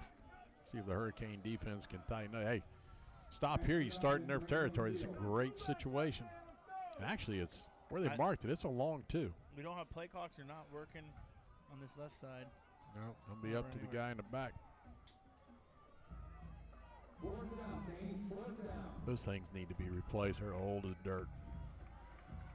Only been there about 14 years. Here's the fake of the handoff. He's going to go up the middle. He's got the first down. I didn't think they were going to run a play. I didn't either. I thought they were going to try to get us all sides, and they're not, but they did. They got it. They've seen something. They've given it back to They've been cashing that spot all night, at least in the second half. The first half, they didn't find it. They found it here in the second half, and we got a stoppage and play for a water break, and hey, we'll keep things here. 6:30 to go, and next week we're home again. Season opener, Wiregrass, and hey, everybody opens the season next week, and that will begin a 10-week run of football for us. Actually 11 because we got a bye week in there, but we'll run all the way to November 4th. We'll be at home next week against Wiregrass, and then we're on the road for 3 before we return back here to the friendly confines. Well, really, what I loved about the schedule this year is finally getting to play more local teams. You got Braden River back on the schedule. Obviously, Lakewood Ranch. You got Sarasota. Actually, getting a new kind of rival. We had this back in like 2005-ish, 6-ish with Charlotte. Playing Charlotte again. I love going down there, hosting them. Tarpon's always got a good ball club. Playing Port Charlotte. So playing some local teams, you know, that we maybe have not in the past, but also bringing in some good. Rockledge has a really good team. And obviously Cardinal Gibbons. You know, they won last year. They're bringing a boatload of talent back. And that'll be a tough one later on down the stretch. And then, of course, Palmetto fall right after that. You got those 3 games, Rockledge, Cardinal Gibbons, Palmetto, 3 games in 4 weeks. Yeah. First down and 10 for the Ascenders. And it's mishandled, and we almost got to it. It was Tez McDowell trying to get there. The ball went in and out of the hands of the quarterback there. It was a good snap. He just took his eye off of it, and now we'll wind down close to 6 minutes to go in the ball game. And you're right, the quarterback there, right there, that water break was kind of running little sprints himself, kind of keep going, and he's kind of gingerly stepping on leg. It almost looks like he knows a cramp's coming. He keeps flexing. Doesn't want to flex the right way to have it trigger. It's that left leg. He's constantly moving it around, and almost willing to bet $1 at donuts he's going to throw the football here. He takes the snap and mauled in the pack. Alvoid Keenan just blew that up in a huge loss and one of our best plays of the night, and all of our best plays brought to you by Richardson Stenton Roofing. For the best in residential roofing, it's Richardson Stenton Roofing, family owned and operated, over 30 years of experience in Manatee County. For an estimate, go to richardsonstentonroofing.com. Man, what a play. Awesome. So what they've been doing is pulling both guards. And when you pull the guard, if you don't block down on that tackle, the offensive tackle, if you don't block down on Alvoid, he's quick enough, he's going to shoot the gap. And that's exactly what he did, untouched, and completely demolished that play. Here we go, 3rd down and 17. Here, fakes it inside. He's going to throw it down the middle. He's got a man there, and it's knocked away. Great play. That was Daron Jean, and a great play. This kid has had it. Daron Jean has had a fantastic game as a starter right now, as a junior. Fantastic play, squeezing the receiver, bringing his play side arm across, knocking the ball down. He's had a pick earlier in the game. He's being physical in the run game. That we're seeing really a star, to my opinion, corner making his way right now and being known. Hey, applause to the defense. They stopped him the first time in 3 series. So, hey, that gets us the ball back under 5 minutes to go, and we can kind of grind this clock or maybe make something spectacular happen here on this punt. We got BJ and who's on the far side over there? It looks like Ramsey Cole. Yep, Ramsey Cole.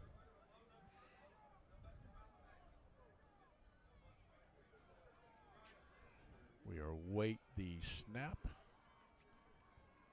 Here it is. Good snap. Oh, it's blocked. Punt is blocked. Yahir and it's going to be recovered at the 20-yard line. Yahir Diaz with the block punt, and the Canes set up in great position. What a flip of the momentum at this point. Big momentum, and it looked like IMG was kind of holding everybody, maybe eating some of the clock out and kind of falling everyone asleep. Well, it almost backfired because their own guys fell asleep on the front line to be able to block somebody. Great job by here. You hear Diaz get his hand in there and block that. So let's see what they do. They're going to put the ball, I believe, on about the 21-yard line. It'll be Johnny Squitieri will bring the Hurricane offense to the line of scrimmage. It's also going to be Tyron Jackson in the backfield. Canes will bunch set it off to the right. We'll go one wide up top.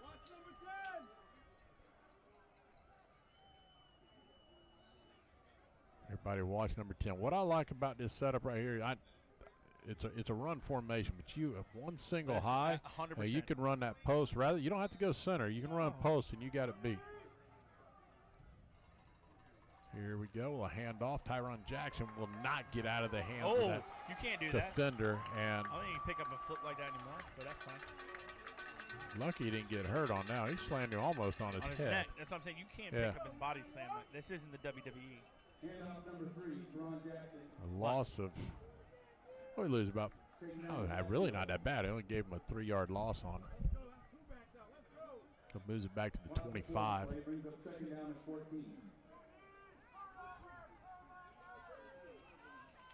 Second down, 14 from the 25-yard line. The Canes go 2 receivers left. Keyshawn Smith in the backfield. This time they'll hand off to Smith. He tries to get to the outside and nowhere to go there. He'll pick up about a yard, and that's it. There's some late and a flag. They threw a flag. I think it's got to be on them. Has to be. They were hitting, and then they threw the flag as soon as he finished hitting our guy. So it's got to be our guy. And Keenan, come on. Keenan, come on. You are no reason to go over there and do that, dude. Just go back where you. I mean, it's stuff's over with. Yeah, it's over. Come on. Move on. Put it on the play. I mean, I get it. You want to be fiery? Take it out on the next play. I mean, absolutely. No sense in carrying on with it. You know, I mean, it's what's happened. Personal foul. We'll go against the Sinners. That's going to move the ball down to the 12-yard line. Not quite a first down, so it's going to set up should be a third down. Well, thank goodness third and 2. Flipping quarters because we'd be in our own 20. Yeah, it'll be 3rd down and 2, and the Canes are in the Pinch a Penny red zone. Pinch a Penny has the perfect people for the perfect pool. For all your pool and spa supplies, visit Pinch a Penny, 3500 Manatee Avenue West.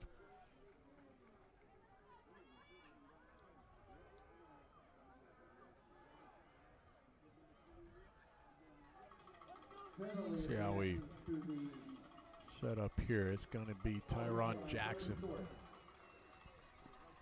behind Johnny Squitieri. Jackson will get it, go at the middle, and there's nowhere to go. He gets back to about the line of scrimmage, and that's all he got. Maybe half a yard, but good cut initially because I think it's Corey Sanders. I take it back. It is Corey, yes. If he doesn't make the cut initially, he's hit 2 yards behind line of scrimmage. Now, brings up 4th and 1, 1.5 here. You know, you kick a field goal, it doesn't matter. No, it's go for it time. We got 3:20 to go in the game. 23-21, Manatee I'm leads. The ball. I'm giving Corey the ball. Go get us the first down. I'm going to pitch it out there to the left and let it go after it. Straight up the middle, and he's got the first down. Good job by Corey Sanders in that front five. They did a good job opening that up the middle. Let's talk about those guys a little bit. That was a great job up front. Hayden Randolph and Hayden Ridgely did a good job of opening the hole. Being physical up middle. Yep. Yes. Less than 3 minutes remaining in the contest. 2:50 to go in our game. First down and goal, Hurricanes. Corey Sanders in the backfield. Handoff Sanders straight up the middle. He's just going to keep pushing forward. He's going to get down to about the 5. That's fine. Yes, it is. I'm going to set up a second down, and we're going to get a timeout on the field. Stoppage of play there. So the IMG Ascenders call a timeout. We'll take a 30-second timeout. You're listening to Manatee Hurricane, presented by Conley Buick GMC. Yeah, thanks. Appreciate it. I'm stumbling now. Yeah, we may, I'm figuring we'll have a couple of timeouts coming, so we'll do this, probably Swordfish, Coastal. If we got to shorten things at the end and just throw, it's only a minute and a half, who cares, because I got to drive to Orlando. We'll just keep watching them as we pick them off down the stretch here, Joe. All right.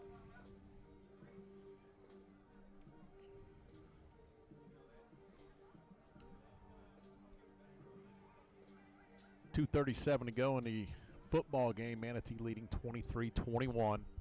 They have the ball at the, what is it, the 5-yard line, Chad? Looks like it. Yeah, right at the 5. On the 5, it'll be second and goal from there. Canes will split 2 receivers wide to either side.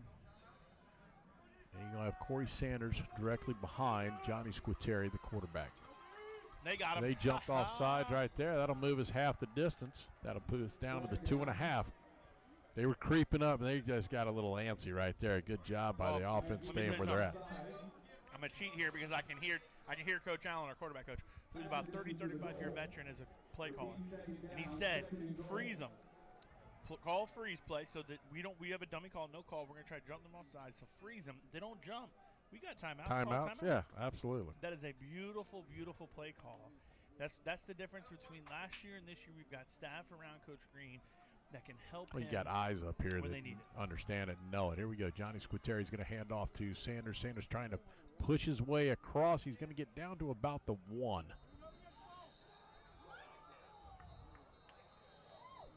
He was already down. It was done. Yeah. And there we go. And the class act leaves the ball at the 28-yard line. There we go. Tells him to go get the ball. Yeah, let the clock run. Fine by me? Yeah, because they won't even start the play clock. I would have never gone and picked it up if I was Corey. I'd have just left it, yeah. Let the clock run. I understand why he did it, but, hey, I'd just let it run. Yeah. He's a nice kid. He's raised by good parents. He's a nice kid. Corey's a nice kid. Let it go. It's against them. Third down and goal. Ball at the 2. Hand off to Sanders, and there's a flag. That was movement. We were not set. Not set. And that's on the quarterback going too quick. Yep. That's on Johnny just moving a little too quick. Well, the question is, do they take the penalty or do they not? See, if I'm them, I have to take it because there's no way I'm kicking. The kick don't mean anything. Right. If I don't make it, I got you pinned. You got to go 99 yards. So, yeah, they took the penalty. They'll back it up to 5. So we'll replay third down again. And right now, not a bad time to think about throwing.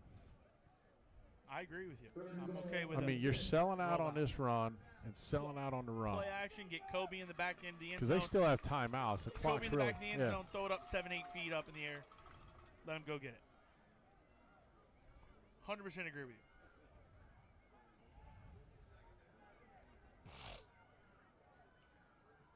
No, it's third down. I think it's third down.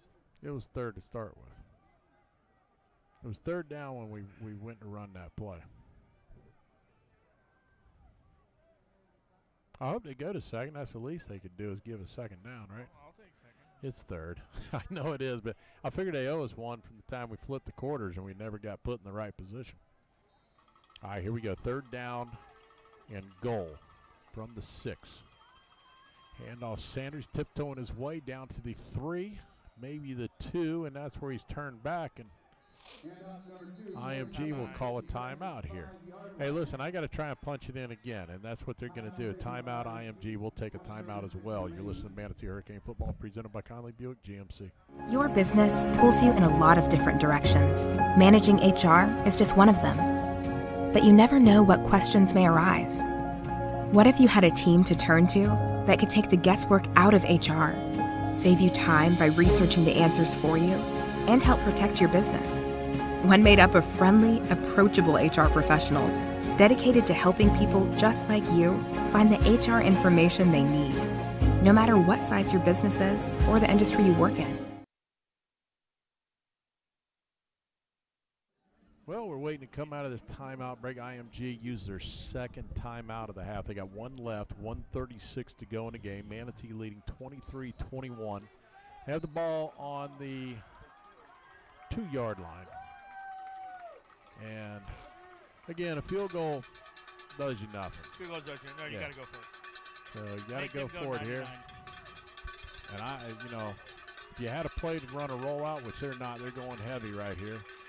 And he'll fake it. He's rolling out. He's got Kobe in the back. Run it yourself. Run it yourself. Johnny's in. Touchdown. Johnny Squitieri. Great job rolling out. He had his man in the back of the end zone, and they went with him, and he went ahead, took it right to the corner. Touchdown, Johnny Squitieri, 2 yards off the left side, and the Canes extend the lead 29-21. And, boys, that'll pretty much wrap it up right there. Here's what I love. Okay, so you said, hey, rolling out. You bring in a formation that we've done now 2 or 3 times with heavy. You're thinking automatically, no way, it's going to be a run like we thought. Boom, you do a rollout, and that's why Johnny Squitieri could have walked in. Yes. From about well, 26. You know what sold it? When he pulled his arm up like he was going to throw it, the guy backed off of it, and he walked in with it. Great job. Great play call. Snap, the hold, the kick is up, and the kick is good, and that will make it 30-21 with 1:30 to go in this game, and this is everything but done at this point in time, gentlemen. Good job, Coach. No doubt. Great job. And you know what? As our quarterback coach, Coach Tripp Allen, just walked by us, what a difference. It just the staff around, I think, obviously get kudos that the kids are playing. But to have a staff that's up here and does a great job with game management, calling plays, phenomenal. And really, I'll give this too. We talked about it. You're up 20-0 beginning of the third quarter. They reel off 21-0. And for us to come back now to go 10 points to their nothing in the 8 minutes of this fourth quarter, it really shows what we've got as a team, and I think the character that we can build off of as we move forward, because this is a good team. And we've done a really good job in this fourth quarter. Did exactly what we kind of discussed earlier. It's better to see adversity early in the season than it is all of a sudden to be sprung on you 3 or 4 games down the road. And in this situation, hey, you had the lead, you gave it up. Now we can talk about why you gave it up. As coaches, you'd rather have a game like this where there's some good things and some bad things. You come out on top, you come out victorious, but you got some stuff on film to say, look, here's how we got to correct things. Here's the adversity we saw. Here's how we responded in a positive way. Rather than going 28, 35, 42, nothing, and you feel great, but did you really see anything? Correct. We saw some really great competition tonight, and we've really rebounded off of some momentum shifts and adversity. On to do the kicking duties of Basil's Chicken and Ribs kickoff will be Cash Walder. And Cash hits a squib kick down the field. It'll be picked up at the 16. Lows across the 25, the 30, 35, across the 40, and makes his way to about the 42-yard line. And that young man has had some very good returns all night. Actually been a really good job just out of the tailback spot. Yeah, just running back spot. Really good job. And that move right there was really nice in open field. But, hey, great job by Cash on the tackle. 123. Kicker getting physical. I like it. 123 to go. Just a reminder, we have – Chad, what's the podcast? What are we running at? Tuesday, Thursday, Wednesday? What are we doing? Thursday, 12 o'clock, varsitysportsnetwork.org. It'll run again on Friday morning at 9 o'clock. And then we'll put it on the website, manateefootball.com, and also on the app, Manatee Football app as well. We'll have that podcast going. and we'll be live starting August 30th. We'll be live from Godson's Pizza House doing the podcast. So we encourage everybody to come out August 30th to see our first live broadcast of the podcast. And that you're going to have Coach Green with you on Coach that, Green right? will be there. Yep, absolutely. We'll get some throughout the season. We'll not only have Coach Green, but also some other coaches from around our campus, the baseball, basketball, football, soccer. All those coaches will come out. We'll get Matt Bowling, our AD, on there. Obviously, I'd like to give Principal Scarborough another chance to get on. So, yeah, be good stuff here coming up in the eye of the hurricane this season.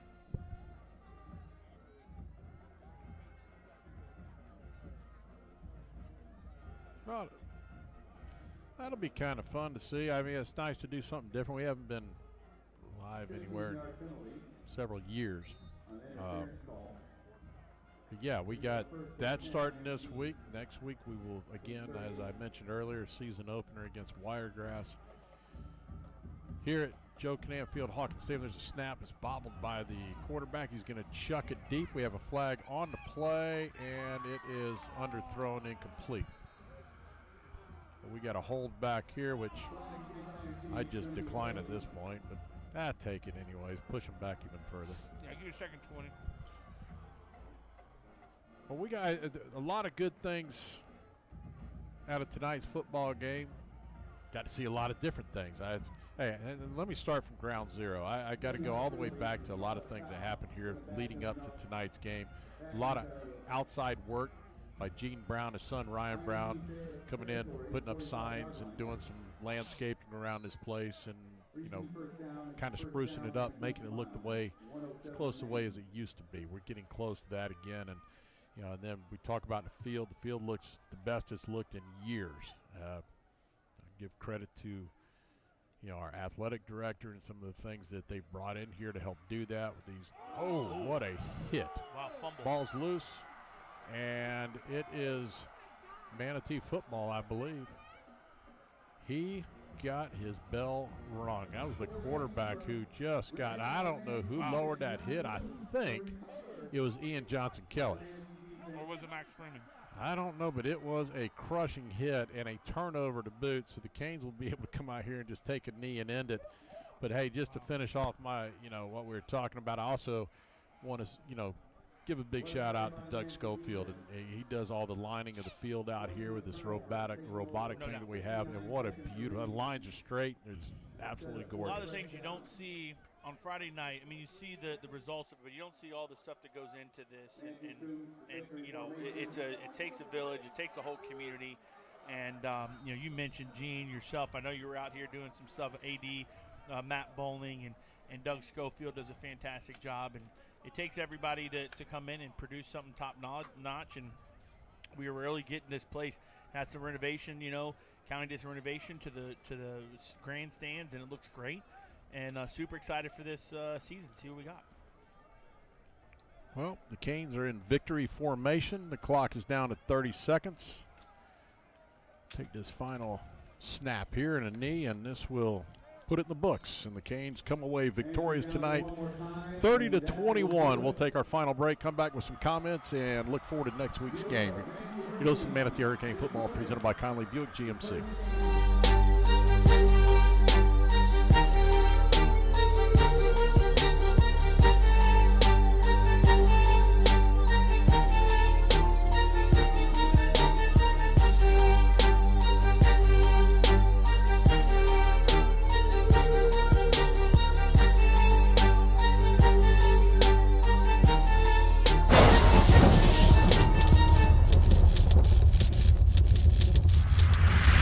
Are you injured and need legal representation? At Legler, Murphy, and Battaglia, we know that trust is important and that you need a personal injury or workers' comp attorney who will listen to you.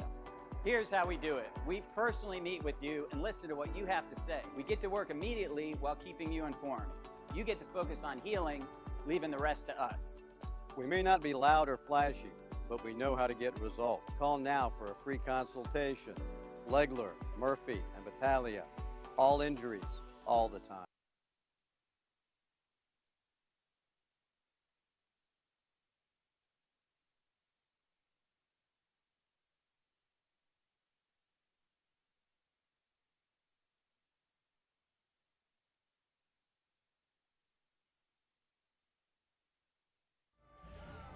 good. All good. This will be a quick wrap-up because I got to get on the road. I got a long drive. Yep, this won't take long. What was that? I mean, I got half the stuff packed up. I ain't even moved yet. All right.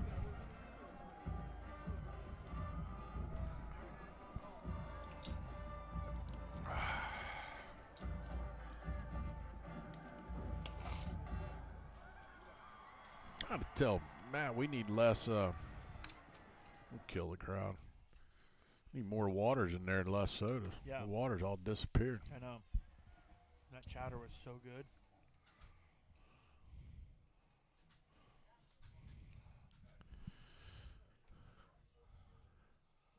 Tonight, the Manatee Hurricanes victorious in the kickoff classic over IMG 30-21. And, hey, it's nice to be back on the winning side of things, whether or not it's a technical preseason game or not. No matter what, when you suit up, Chad, and you put all that on, you're here to win. Oh, there's a scoreboard. It always means it. There's a scoreboard. Exactly. I know it's not going to show up on Max Preps and all that kind of stuff, but there's a scoreboard, and you want to win, period. And, I thought what was great about tonight is we showed a really good first half, going up 20-0. We get in the third quarter, have some adversity. They hit some big plays, a couple touchdowns on some quick runs there. Then they go up 21-0 and score 21 points to our 0. You got a team that could have just turned around and said, well, this was good enough against an IMG, right? But instead, all of a sudden, we reel off 10-0 our own run and really make a good stop defensively. We had the ball, contain it to go down and score. Then the last one causing a turnover to end the game. A lot of positives, but then also a lot of things to learn from, which is great. You win, but you also have some film to say, listen, we could have done this better, and the score could have been even better on our side. Yeah, and what you do is they'll go in, they evaluate, and the question is, where do you go from here? You try to improve in all those areas. Offensive line, great forward steps. All right, we made steps in the right direction, much improved. There was some breakdowns from time to time, but much improved. Same thing, I can say the same about the defensive line. Sure. It was played as advertised early and then kind of let off and then came back. The DBs, hey, they played pretty sound most of the night. Yeah, no big plays off from the pass game. Right, and then wide receiving core, pretty good job. And, hey, we finally saw the emergence of Corey Sanders. And you know what it takes? What I said last year. You got to block a little bit, sure, right? Nobody can run if you don't block. Biggest improvement, obviously the defensive line did a great job, I think, in the entirety. But the offensive line, the improvement that we saw, especially from a passing standpoint, allowing both quarterbacks, Johnny and Andrew, to have time to throw the ball. We didn't see that at all last year. No. And that is absolutely huge. If we can establish a run, have time to throw the ball, this offense can be very good. Well, hey, I'm very happy for them, excited about it. I can see across the way in the locker room. They're kind of jumping around. They're excited in there as well, and they should be. Hey, very happy with what happened tonight. I want to thank everybody involved in tonight's broadcast. Joe Weaver back at the studios pushing all the buttons. My main man, Chad Choate. Next week we'll be joined by Gene Brown and Kevin Van Austenbridge. Hey, until next week, everyone, this is Danny Carter saying so long.